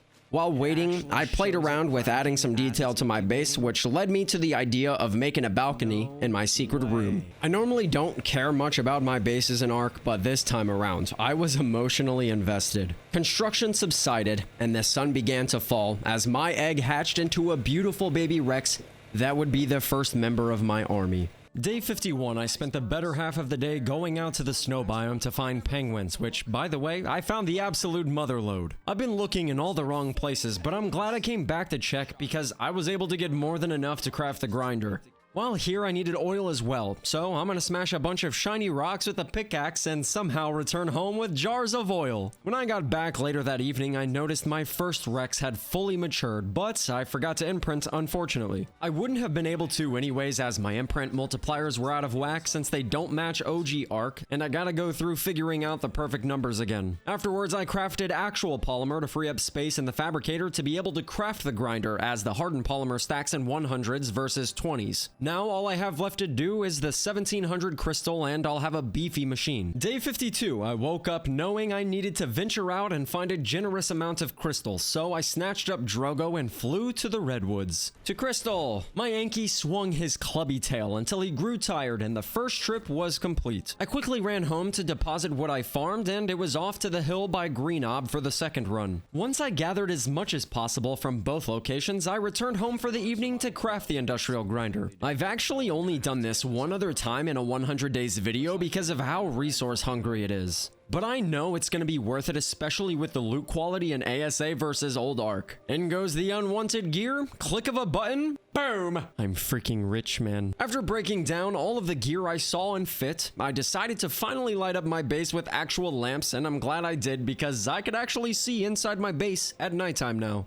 Day 53, I felt a cloud over my head and I couldn't shake the feeling. But then it hit me. My base storage is so ridiculously unorganized that it was causing me underlying stress, and I needed to fix this at once. So I scrounged up the resources to craft 2 metal vaults, which would help drastically in tidying up everything and making your boy happy again. Afterwards, I spent a good portion of the day grinding out supply drops to try and build my resources back up. And that I did, just from loot hunting from half the day. That was a surprisingly good loot crate. Gave me a return of 1,500 metal ingots, and that's not to mention everything else. The metal's a little high, but the durability and the damage might be worth it. Once I completed that, I played with my baby Rexes because they needed attention, as babies typically do, and then began throwing everything necessary into the smithy to craft a singular Ascendant Rex saddle. Day 54, I woke up, eyes still crusty. I headed out with my Thyla to farm up a few dinos for their hide. Soon after, I had everything to craft one of those Ascendant Rex saddles, but after seeing all of those precious materials dwindle to nothing, it sank in. I'm definitely not going to be able to craft 18 more by day 100 unless that's all I did for the next 66 days, and that's not happening. So in the meantime, I just crafted a few normal saddles to get my Rexes suited up. I knew in the upcoming days that I needed to stock up on basic resources, not because I wanted to, but because I kept running short anytime I found myself starting a new project. So to finish off day 54, I headed to the outskirts of the volcano to farm metal for the rest of the day. Also, just know I'm not going to show every time a baby Rex is born, or imprinting, or anything else. But rest assured, it's happening in the background with a sense of urgency. I know I need a team of godlike Rexes by the end of this, and I'm already stressing. Here is where stuff gets fun. No, not really. Day 55 began my farming spree of basic resources, and I chose wood for the start of it. That's all I did all day was farm wood with my beaver. Okay, next! Day 56, much like day 55, I farmed all day, but this time it was for stone. It sucks to spend this amount of effort and energy on gathering, but it's worth it knowing I'll be set for a while when complete. Dodic crushes rocks and I become rich. Damn, look at that, it's already time for bed. Next is thatch and hide, which day 57 began with. The first half of the day, I chopped down trees, which is actually surprisingly satisfying, and then following was hide farming with my Rex. It was a two birds with one stone situation because I needed to level Rexes anyway, so I'm not complaining. While doing so, I guess I killed a level 180 Phiomia, which left her child motherless, so I decided to utilize the baby mechanic for the very first time. Oh, let's go. A level 180. Come on, come with me. Yeah, that's right. Let's go home. And claim a high-leveled hippo pig crossbreed. I knew I needed to get it to safety, so I immediately headed back up the mountain to bring my new piggy boy home. This wasn't pointless, by the way. I knew I'd eventually make a greenhouse, which obviously needs fertilizer, and these guys poop it out like it's damn Skittles. The rest of the day went to crafting structures for said greenhouse and figuring out how the hell to irrigate the crop plots. They removed water pipes from the game, so you can understand now how that could be a little confusing. As 57 comes to a close, I laid out the foundation to the greenhouse up by my base, but then realized I have no way of getting water to it, so I guess it's deconstruction and bedtime. Day 58, I had a little more success figuring out the greenhouse situation. Here's how it works. You place down a water intake pipe, and whatever foundations are touching said pipe become irrigated and make it to where anything else touching those foundations are also irrigated. I'm confused with this new crap, man. I don't get how I'm supposed to do this. Pretty weird, but also really convenient when you learn how to do it. With that being said, I began constructing the greenhouse yet again, but this time down by the river at the base of my mountain. I got the whole building irrigated and threw up some walls and roofs. I didn't want to spend all of my crystal making everything out of greenhouse structures, so I chose to only do so with the roof and a few walls, but with my configuration, all of the crop plots had max greenhouse effectiveness. Now that the building is somewhat done, I made my Phiomia poop by force-feeding stem berries, and then I used it to load up all of the crop plots. Following that, I placed seeds in each and every one, and before I know it, I'll have a blossoming garden, which will help me drastically in the future. Day 59 was more of a laid-back day rather than grinding. My forge dinged loudly, letting me know I finally had enough metal smelted to craft a cooker, being the last piece of industrial equipment that I needed. I was going to place it down in the greenhouse as cookers need irrigation, and I'm not going to find that up by my mountain. Since this was the case, I also needed a generator to power it, as well as a long-needed refrigerator for all of my perishable goods. Alright, generator, cooker, refrigerator, I got everything I need. When all was done, I headed back to the river to place my new stuff where I felt it belonged, and got to work on making some coloring. The cooker should be able to go wherever I want it to go. But of course, you can't rotate crap anymore. So we're just gonna throw it there. Should show irrigated, unpowered. In ASA, there are a lot more dyes, each with their own unique recipe, so I spent a decent amount of time playing around with it. After making the colors I wanted, I dyed my armor with the signature Sizen colors and my shotgun with some other random colors. When I returned home, I grabbed a pair of scissors and decided it was finally time that I become Sizen. I know you all missed my purple-ass hair, so here it is! The only difference this time is it looks way cleaner, and I can choose to only dye the tips. Yes, just the tips. At the end of the day, I got an itch to leave my base, so I flew over to Red Ob once again to see what items I needed for the Alpha Dragon. Quickly check the requirements again, because I forgot about all the trophies I need. So... I was done with the artifacts, obviously, but I still needed all of the Dino tributes. Damn, dude, my mouth is mad dry. I think I'm gonna go to bed. Day 60 was somewhat of a shorter day. I know after seeing the dragon requirements that I should probably get started on some of the harder ones, so I headed to the ocean. Tuso tentacles aren't necessarily hard to get, but more so rare, and now I only have 40 days to find 2 squids, so we better get going. I dove deep with my Basilo, as that's where these prehistoric squids like to swim, and began circling the outer edges of the map. I found quite a few plesiosaurs and plenty of Megalodon, but only one Tuso in the course of 15 minutes. Come here, plesiosaur. I got inked, of course, but after coming to my senses and gaining my sight, I tracked him down and got my first 8 Tuso tentacles. I headed back as nightfall was already upon us, so I could start leveling my Rexes because Giga Hearts are going to be an issue if I bring under-leveled weak Rexes. Luckily, as I was about to call it quits for the day, I came across an Alpha Raptor which gave my Rex 14 levels, bringing it up to 40,000 health. With these numbers, taking down the final boss wasn't going to be a struggle, much less Gigas. Day 61 felt productive, but looking back, I'm not too sure it was. I mainly made ammo, so grinding for flint and charcoal was my top priority. While crafting, I also hatched another egg to see if I could further my melee and health line I had going with my Rexes. No luck yet, but with patience I'll get there. Towards the end of the day, I made a ghetto AC pad out front to hatch eggs with less hassle. Day 62 was a heavy breeding day, but before we get to that, I headed down to my garden for the first harvest of the season and noticed I got a visual glitch where my crops stopped showing. None of them are even showing, what the hell?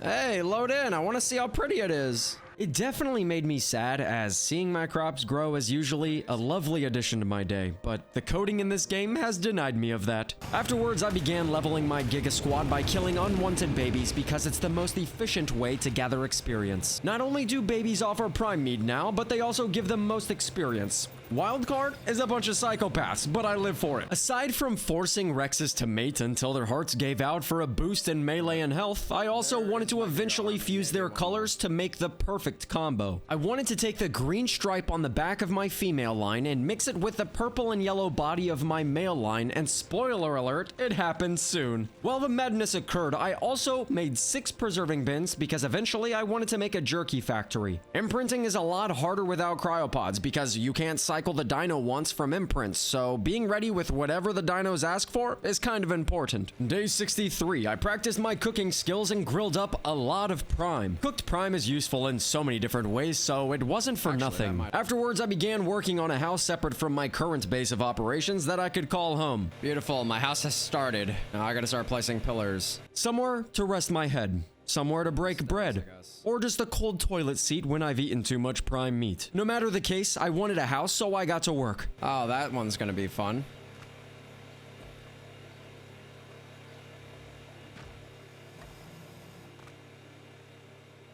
Cool. Cool, I'll just fall down the mountain. With the extremely uneven terrain, I had to get creative with the way I built the foundation of my house. I got the main floor plan laid out and began throwing up some walls. Construction ate up most of my day, but to top it off, I decided to head to Carnivore Island with Rebas to run the artifact cave. I don't need the artifact for this playthrough, but I did need the chitin, and with this cave having swarms of bugs, I think I can get the job done. Day 64, I arrived at my destination and got suited up to run the cave. I don't remember where the cave entrance is. Is it over here in this rock formation? Me and Rebas headed in with one goal in mind. Don't die! Other than that, I was pretty speechless for the first bit because of how amazing the new caves looked. Yeah, I can bring my Thyla in here. After catching my breath, we began the real dive into this place. It's a really straightforward cave with one path that leads all the way to the artifact, but it's a tight runway sometimes, and the psychotic amounts of bats didn't make it any easier. We slowly traversed, taking it one step at a time. Gunning down bats and eating spiders, I knew this was going to be somewhat of a breeze. The rates for chitin with the saber-tooth are just flat out wild, and I knew I'd leave here with more than plenty. As we got further in, I could finally see the end of the road, but I could also see an absolute motherload of bats that, quite frankly, I didn't want to fight. I knew I'd catch the herps as soon as they swarmed me, so I got ready for battle, a few med brews to my name, hoping it was enough. The dust had settled, and the faint sound of cave drippings echoed in the distance as I slowly approached the artifact and was crowned champion of the carnivores. Hello, artifact I don't need right now. When I left the cave, I noticed my favorite bird was stuck in the mesh for literally no reason, so I ghosted in, grabbed everything out of its inventory, and gave myself a new bird since it was out of my control. R.I.P. Levine, you will be missed but not forgotten. How is my RG stuck in the mesh right now? Guys, how do you reckon I get my RG out of the mesh? This isn't fair. None of this is fair.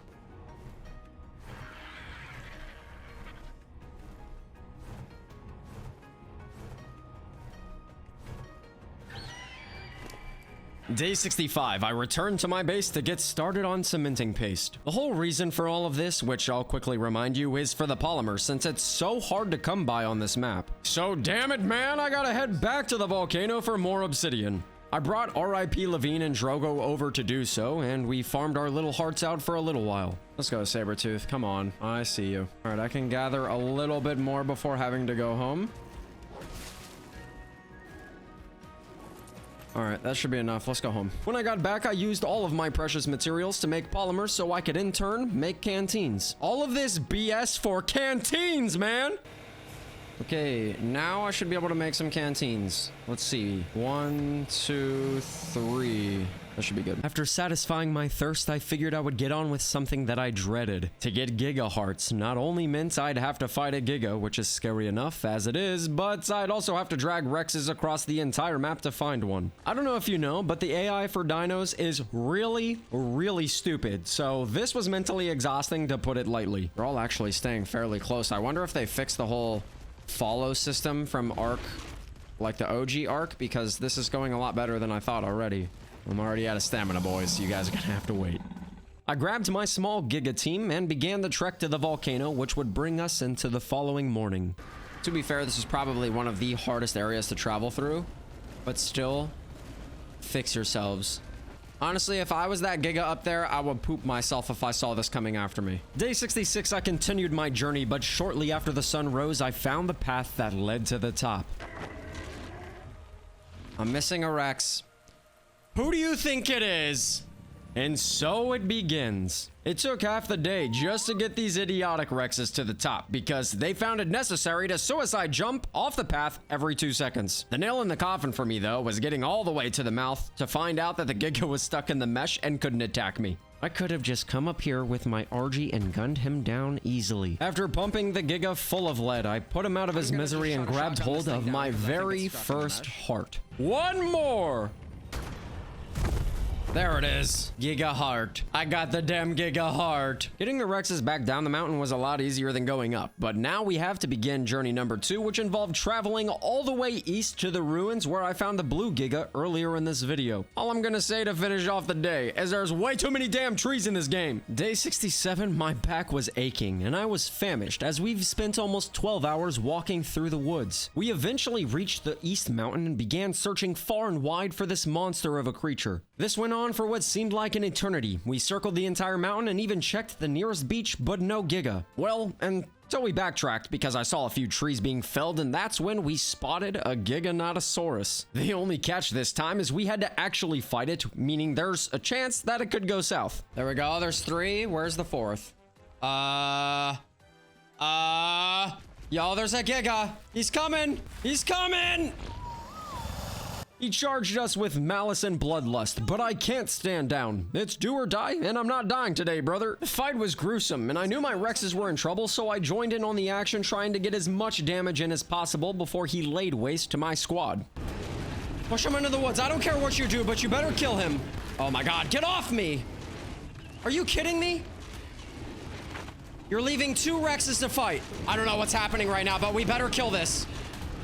It wasn't long after that the Giga fell, and I had my second and final heart. Not a single death, but I could tell my Rexes were hurting, so it's time for us to head back. I'll see you guys tomorrow. Day 68, we finally made it back, and I began cooking the mutton from a random ovis I killed. If I didn't do it immediately, it would spoil, and cooked mutton is some of the best eats you can have, so why the hell not? I mainly spent my time today imprinting on Rexes, hatching eggs, grinding for mutations, etc., but the second half of the day I put in some more work on my base. I wanted to get a roof on it, and add a few cozy touches to the interior. Once I finished, I remembered that paint guns exist. So I crafted one and went spray crazy. At first I painted stuff just because I could, but after having my fun, I started painting things that made sense. I wanted a barn look to my structures, so painting the metal roofs green gave it a vibe, and I was loving it. It's the little things in ARK that keep you going. Alright, let's finish this up. Day 69 was undeniably boring, but I must do what I gotta do. I spent a lot of time breeding Rexes, and I'm going to explain why. Normally, the meta for the dragon is Theres because they take reduced fire damage and have the ability to heal themselves with veggie cakes. My Rex baby is alive. You're a 205 female again.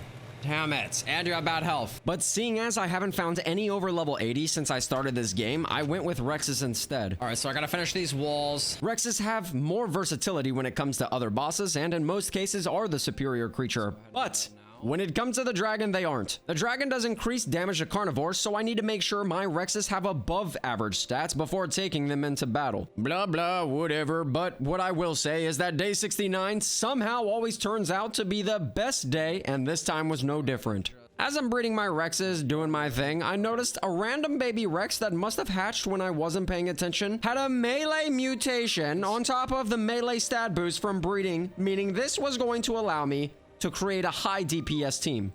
And then what about you? You're a 207. You're a female with Dookie. Okay. What's your mutation in? Is it melee damage? 355? No way. I just got a melee mutation. Now all I need is a health mutation in the line to make the ultimate boss killing team. I was happy to relax in the evening, knowing I didn't have to stress as much now that I had a mutated Rex, so I replaced all of my roofing with metal, then laid my head down to rest for the evening. Good night, survivors. Day 70, I woke up feeling well-rested and energetic. I decided today would be the day that I headed back into the ocean for some harder to get tributes like Tuso Tentacles and Basilo Blubbers. Getting these finished would allow me to rest easy and not scramble as much towards the end of this playthrough. Levine and I flew to meet up with my whale, and I quickly hopped on the back for a deep dive that could very well last a day or more. Generally, when I search for things underwater, I'd head north, but this time I figured I'd go south and maybe find some undiscovered stuff. We swam for a while, not seeing much other than a low-leveled mosasaur, but following it came the mother of all badasses to wreck my day. You guessed it, an alpha mosasaur. Europterids, I kind of want to find those too for black pearls. There's another mosa. That looks like an alpha. And that it is. We fought for a long time, trading bites and blood. My whale was growing tired, and I could tell. I spent roughly 8 hours in-game when I finally heard the mosa's dying breath, granting me and my Basilo both a huge boost in XP. By the way, for those who think I'm joking, I got off to check the Mosa's health, and it was a comfortable 164,000. Look at that, man just did over 20. Yeah, it took me a long time. 6,000 damage. After dealing with that, I resumed south in hopes of finding a Tuso, and not that much further, I found one all right. But not just any normal Tuso. We're talking an alpha. I was already weak, but I had to get some damage in before surfacing to heal up. When I headed up to take a breath, I noticed the Tuso got stuck in a cheesy spot, so I loaded it with shotgun and pistol shots, trying my hardest to take it down. Let's get my revolver. After unloading all of my ammo, I hopped on my Bastilo for one final attempt, and after just a few bites, we got it down. This granted me 24 tentacles, which was more than enough. Tuso tentacles, fishing rod, alpha Tuso eye. I don't think I've ever seen that. Absorbent substrate 100. That might be too heavy. And with this, I think I'm happy to call it a day. Day 71 was fairly slow, as in the morning I spent a good amount of time returning to shore with Garrison, and then mostly farmed and crafted when I returned home. I made charcoal, spark powder, gunpowder, and all the other goodies for ammo because this would be the last time I grinded it before the end of this video. I didn't necessarily need it for the boss fight, but it's always good to have it on hand for caves or just in general. Day 72, the grind for ammo continued, but while waiting I noticed a few of my feeding troughs were empty, so I had to go on a small meat run with Khaleesi. At this point, my Thyla is just a farm animal, but as long as I treat her like a queen, she usually doesn't complain too much. Hopefully that's enough meat to keep you little buttholes satisfied for a while. When I returned, I gathered a small kit for survival in the snow biome, plus a UD trap with sufficient trank arrows. It should be self-explanatory by now, but I'm heading to Antarctica to get myself a Tyrannus. Not only taming one was necessary, but also killing 9 more for their lungs, because that was one of the few tributes I still needed for the Alpha Dragon. I killed a few by the end of the day, but all were low levels, so no potential for a team leader yet. There we go. See what level you are. Level 50? What is this nonsense? Now that it's time for bed, I'm gonna cuddle with Levine for warmth. Day 73, the search continued, and with a similar pattern. I didn't find any UDs over level 50 for the first half of the day, so I proceeded to murder them all, wiping out the population, one by one, until finally I found a level 110, so I began laying out the trap and killing all of his friends for less distractions. After doing so, getting the UD in the trap was damn near impossible because he spammed his roar and sent me uncontrollably flying every few seconds, and I couldn't do anything about it. You have got to be kidding me! I was genuinely getting upset. He ran up the hill, so I decided to move the trap to him, and after another 5 million attempts, I finally got it trapped. Let me get it. Let me get it. There we go. Freaking douchebag. That took way too long. I built a little hunting platform above the trap so I could safely shoot down at the UD, but unfortunately, I'm not going to get any sleep tonight. Day 74, I continued loading the UD with arrows. He kept ducking and dodging all of my shots, which was annoying, but I stayed persistent and knocked him out as the sun rose to keep me warm while waiting. Oh, you're going to be annoying, huh? Of course you are. I fill this inventory with Prime, and as usual, I'll see you guys when this bad boy wakes up. I gave the UD a fitting name as he's all talk and no go, and then strapped him up with the saddle. It's time for you to be mine.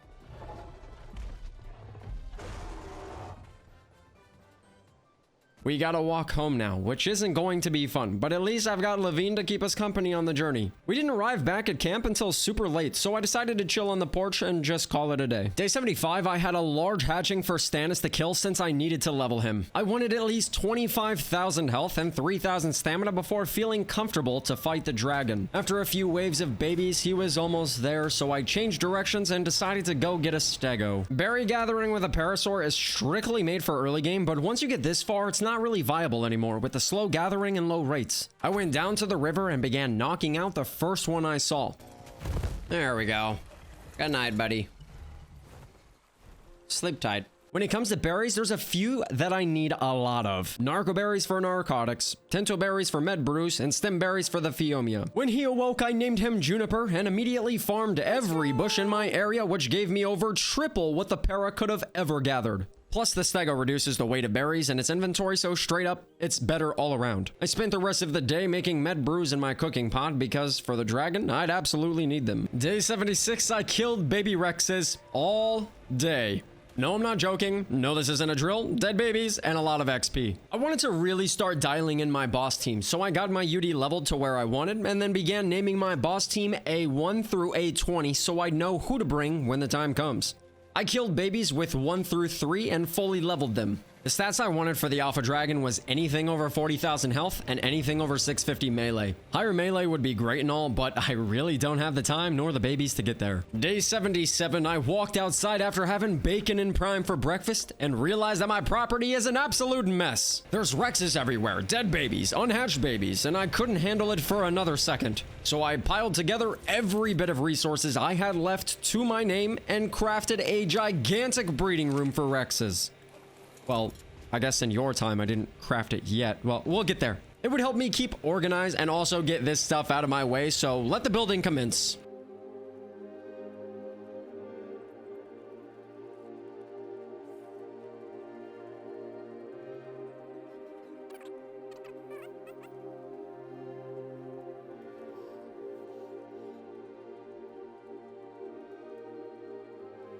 After building finished, I lined up all of my breeding rexes inside to efficiently farm eggs. And now I can rest easy. Oh baby, we're getting to the fun stuff. Day 78 was certainly for my personal enjoyment rather than necessary for my progression, but hey, sometimes we gotta put aside the grind and just play a little. I crafted a Tuso saddle and headed to the ocean to hop on Garrison for a swim, which by the way was a terrible idea and I'm sure you know why. Into the ocean, the beautiful ocean. I'm gonna die. Not too sure why. I normally don't like being underwater longer than I have to, but anyways, I had some leftover black pearls from my last ocean trip, which is what you feed Tusos to tame them, and with that, we headed south. I was on the lookout for any Tuso over level 100. Number one, because I love these giant squids, and number two, when I run my 200 days, it'll be a way better cave runner than the Basilo.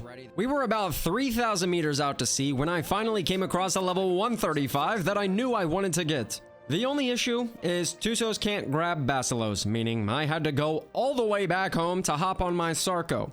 It'll be quicker if I just sprint. I'm gonna go ahead and leave my Basilo up here. Speaking of Basilos, come here, buddy. And for some reason, I thought I could run back to my RG faster than I could swim with Garrison. So I spent the rest of the day doing so. Cue the montage of me running 3,000 meters.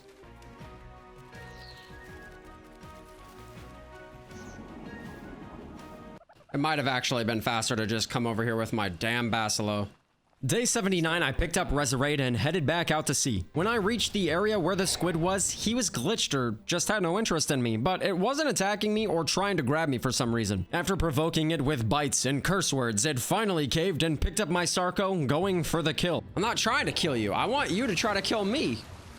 Grab me. Now's my chance. Now I hopped off, slowly swam to his weird mouth, then feted black pearls. The fact that it's easier to tame one of these over a Yeti is beyond me, but no matter, I have a squid. I ventured out with my new Tuso in search of one more Basilo for tributes. We headed pretty far north, on the edge of the snow biome, and it took until then for me to find one. The Tuso is absolutely, in all situations, better than the Basilo. Less stamina consumption, higher melee, and higher health multipliers. Doesn't take damage over time at deep ocean levels, and it looks sick. To finish off this productive day, I headed home for more baby killing. Day 80, I never left my front yard.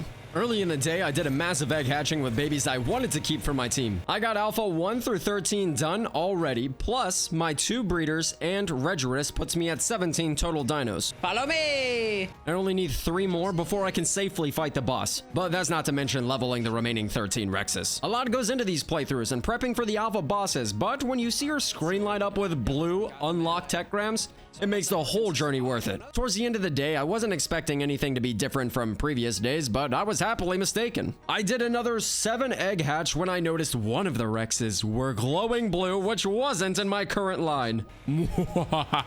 Probably one of the coolest looking ones I've ever gotten. Unfortunately, he lost the melee mutation, but I'll probably raise him and try to remutate in the 200 days for different bosses. All right, good night, guys. I'm going to bed. Day 81, leveling continued. As we approach the end of our 100-day journey together, a few things become urgent, and leveling is one of them. I need to get my entire army fully leveled by day 85 or I'll be in trouble. The last 15 days should give the Rexes enough time to passive heal to full health, or at least I'm hoping. When I finished leveling up to A13, I ran out of dinos to work on, so I hatched the final 3 Rexes that would join my army and also complete it. Let's level you. Oh, damn.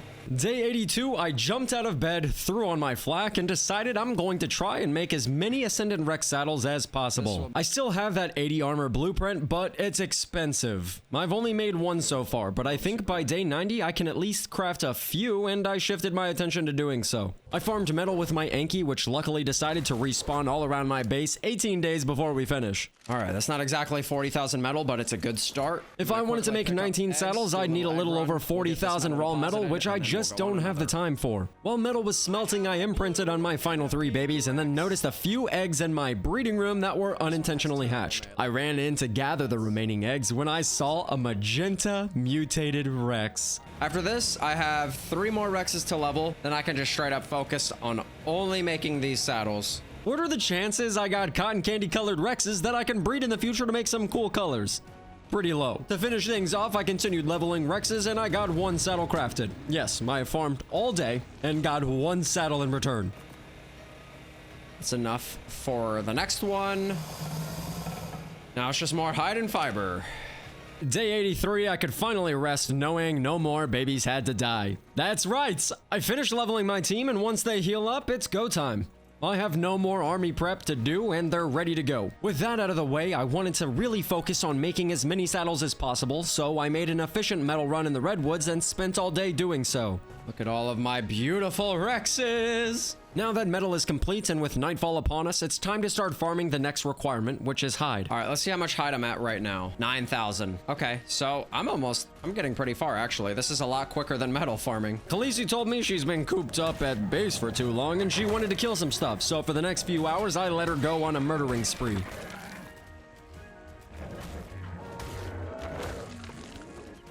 More beaver dams respawned. I haven't checked those in a while because I haven't needed to. Khaleesi's rage went well into day 84, but I finally talked her down and we returned home. It seemed like a lot, but we came back with a little over 30,000 hide, which is only enough for 3 saddles. The last thing I needed for the time being to make said saddles was fiber, so I grabbed my sickle and mowed down bushes like a damn craftsman weed whacker. After all was said and done, I crafted my 3 saddles and began farming all 3 materials again to try to squeeze out a few more.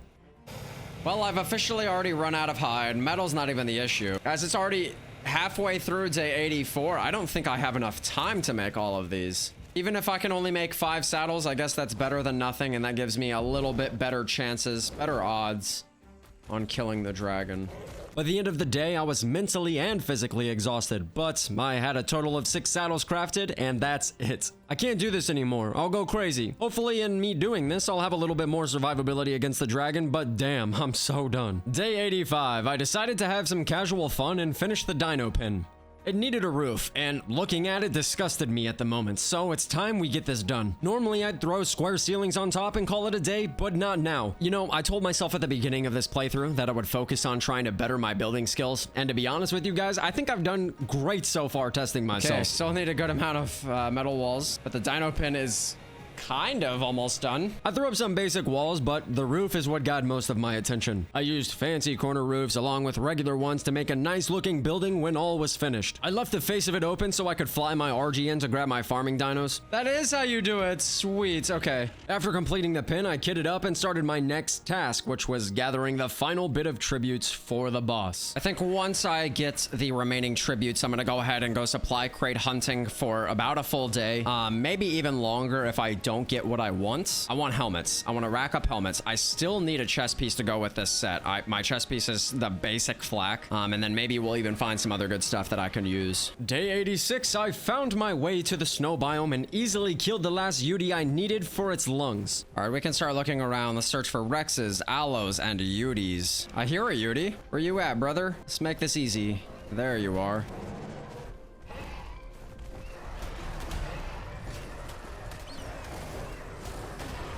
There's our Yudi. Give me the lung. All right, we're done with Yudis. I don't know if I'm gonna have a lot of luck finding Rexes and Aloes in the snow biome, but we're already here, so we might as well look. Now, with that out of the way, all I need is 3 more Rex arms and 5 Aloe brains. I spent a really long time searching for both, but they just weren't anywhere to be found. I kept looking and scouring the island when finally I found 2 Rexes within a small range of each other and got them killed. And now for the Aloes. Alrighty. I had 13 Rex arms at home. That makes 17. I flew around the East Mountains with no luck, so I went back to the border of the snow biome and saw 2, and I could feel the excitement building as I was almost done.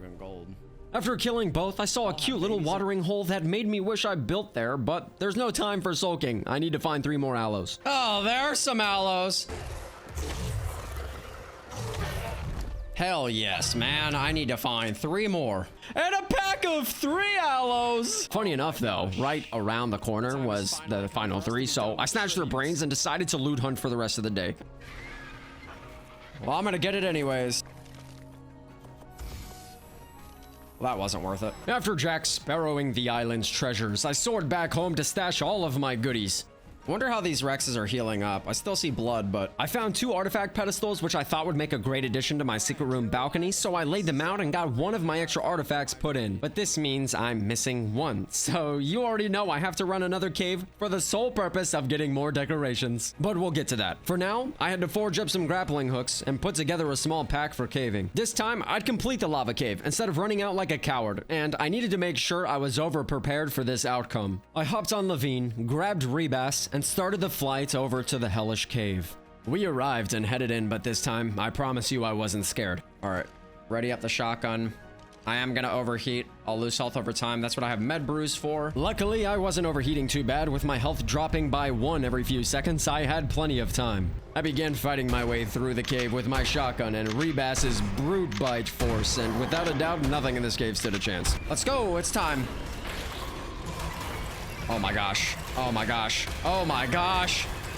There's a lot, guys. There's a lot. Day 88. While still adventuring through the cave, I made it to the final stretch where I had to leave Rebas behind and go on foot. All right, is this the end of the road for my guy? I grappled my way over to the artifact where I patiently fought some enemies guarding it. When I saw the coast was clear, I made a quick grapple over to the shiny toy, grabbed it, and Spider-Man back to Rebas for a quick escape. Rebas, let's go. Let's go. I got the artifact. Are you proud of me? Time to go put my artifact on display for the whole world to see. I returned home to do so, feeling great about my adventure, and decided to start personalizing my house a bit. Alrighty, let's go ahead and place this artifact here. My base was crowded with tools and gear, but my house felt quite empty and bland, so I grabbed some furniture and got to work. Look at us go.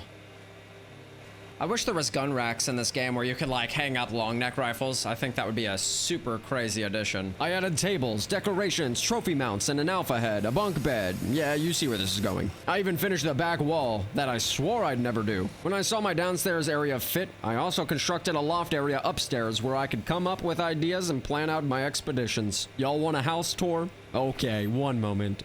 All right, you guys ready for the tour? We have a beautiful cabin resting on some pillars at the top of a gorgeous mountain with red ob in the distance. You walk up the stairs, you're greeted by a homey feel with a nice green wood door. You walk inside to find the nice, amazing, beautiful red stone floors with the wood accents. You have a little table with a workstation on top.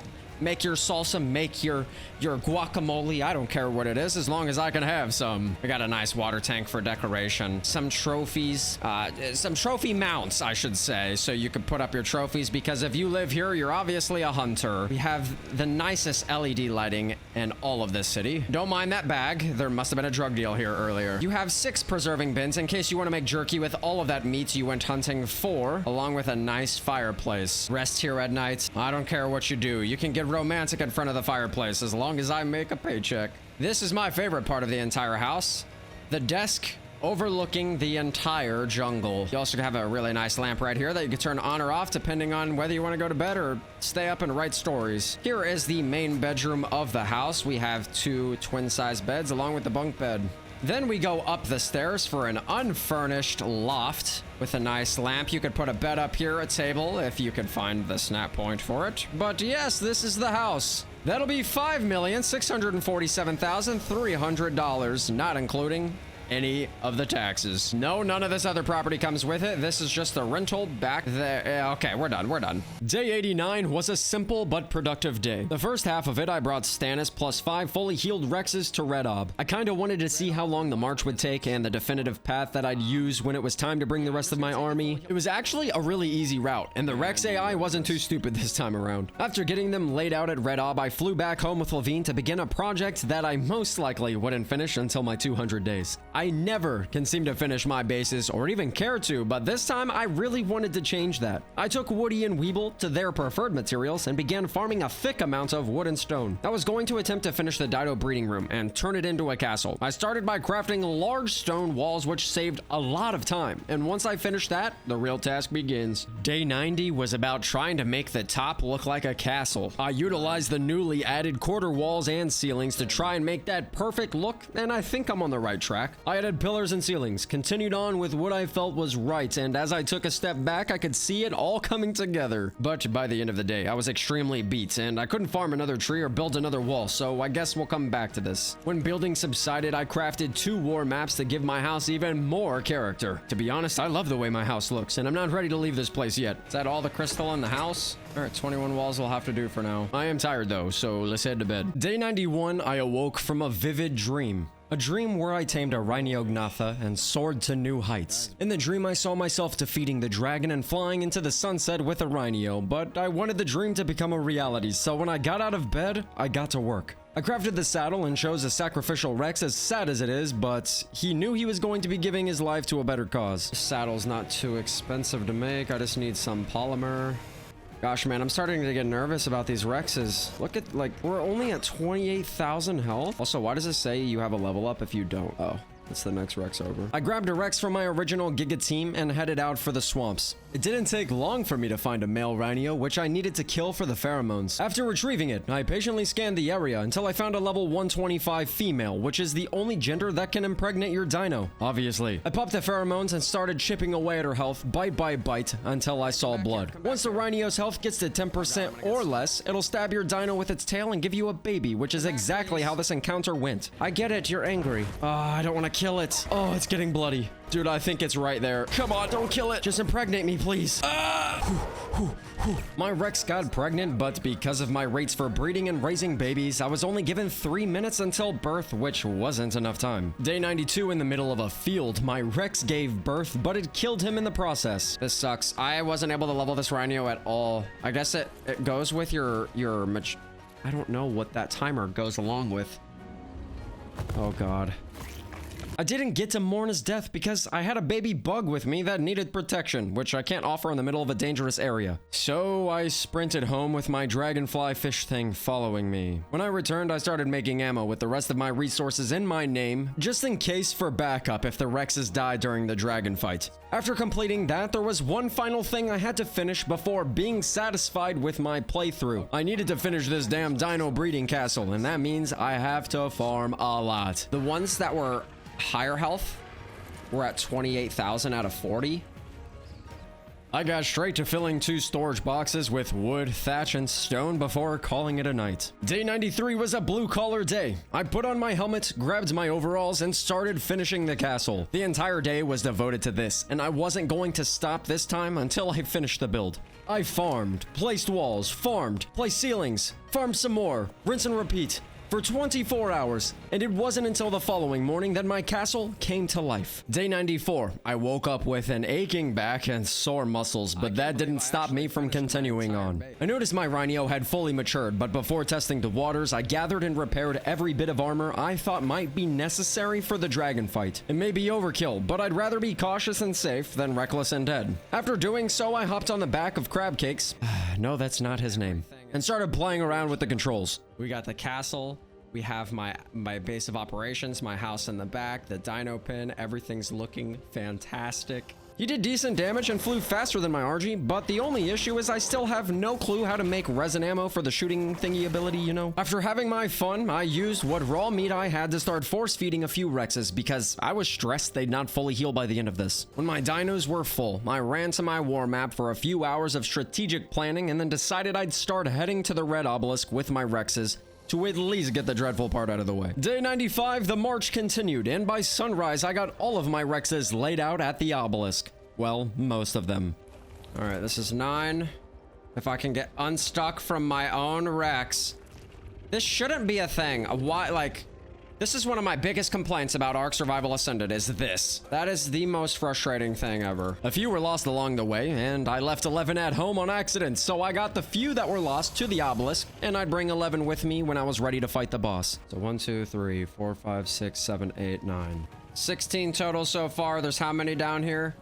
16, 17, 18. I headed home for the evening and started saying goodbye to all of my dinos. It's always really emotional when we approach the end of a 100 days video because of how much work that goes into it and all the hardships you faced along the way. But I can certainly say I treated these dinos with love and respect, and they know that I'll be back to see them soon enough. I'm going to spend the night on top of my castle, enjoying the breeze and nice views with my Rhino, and I'll see you at first light. Day 96 after sunrise, I did one final run through of my entire base, making sure I soaked in the beautiful views because fighting the dragon could very well be the end of me. I wanted to appreciate life on Earth as I knew it one last time. The final thing I needed to do was say goodbye to Piggy Boy and Juniper. Don't think I've forgotten about you, I promise. You're super freaking cute. Okay. Don't poop while I'm calling you cute. It's really, really odd. I also needed to do ward chants and planning by my thinking station and then grab some med brews and soups before heading out for the final march. I got on top of A11 and had Kingler follow me all the way to the obelisk, making my army complete with 20 dinos. When I arrived, I noticed a few Rexes still weren't full health, so I went AFK for 24 hours to allow them some time to regenerate. Day 97, a few Rexes still weren't there, so I force-fed and waited some more, and with patience around 1800, we were all strong and ready to go. Okay, it has been about a full day. I hyped myself up, gathered my thoughts, cooled my nerves, and began teleportation. This fight determines everything. My will to survive, my 100 days of preparation, my Rex's strength. Alas, we are here. Let's do this! Let's do this!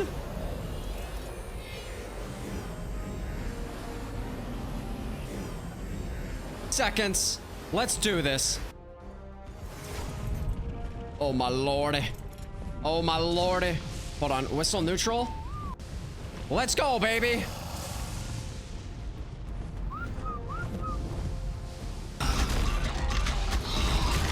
Attack my target, go! 11, what are you doing? Not you, Yudi. We got a buff. We got a buff. We got a buff, let's go. What are you doing, bro? Go attack the dragon. Why aren't you moving? Please get me there, Rexes. I worked so hard for this.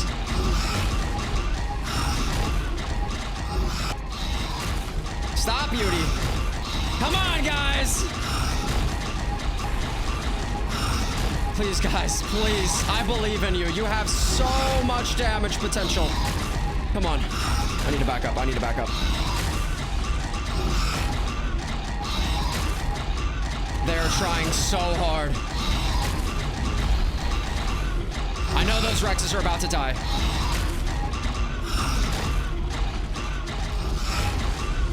Come on, guys. Come on.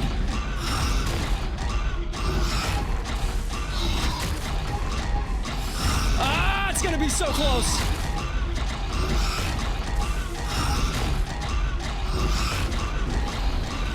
All right.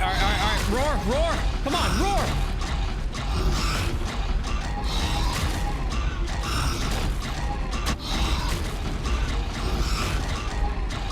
Guys, come on, fight. These are the guys with the good saddles. I'm telling you, it was worth it.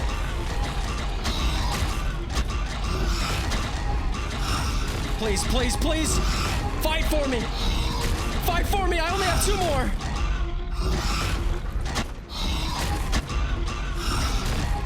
Let's go, come on. 2 more Rexes, baby, 2 more Rexes, come on. 1 more. Yudi, get in there, baby. Let's go. Oh my gosh. Oh my gosh. Day 98, I was beaten and bruised. Most of my Rexes were dead, and the fight subsided with my inevitable victory. I was born for this moment, and there was no way I was accepting defeat. Nah, to be honest, there's no way I should have survived this, and to be frank, I have no clue how I made it out alive. That was by far the most epic battle I've ever experienced. I also noticed that the bosses now drop a loot crate when defeated that hold the element and trophies, rather than having to search through 20 dinos for your treasures. I am at a loss for words. I'm shaking. I'm literally shaking right now. There's a supply crate? Oh, my elements, baby! After teleporting out, I took my sweet time flying home. I did it. I beat the dragon, though it was messy, and now I'm gonna take some time for myself. I returned home to put up my dragon head and flag, and now it's time to relax. Let's see the dragon. Oh my gosh, we did it. We did it. I'll be honest with you guys, day 99, I didn't do crap. No, seriously though, I was still in shock from the fight. I had third-degree burns that stung when in the sunlight, so I hung out around my base dreading the thought of having to leave my friends behind for a while. For now, my friends, it is goodbye. Day 100 is finally here. It's the moment we've worked so hard for, and without a doubt, this is the most fun I've had playing ARK since the start of my career. I'm going to check out for now and take a short break before beginning the 200-day journey. Thank you for watching. Thank you for living this adventure through my eyes, and thank you for your support. Don't forget to like and subscribe, and I'll see you next time. I'm gonna go ahead and fly towards the sun as a cinematic experience, but in reality, my eyes burn. I love you all.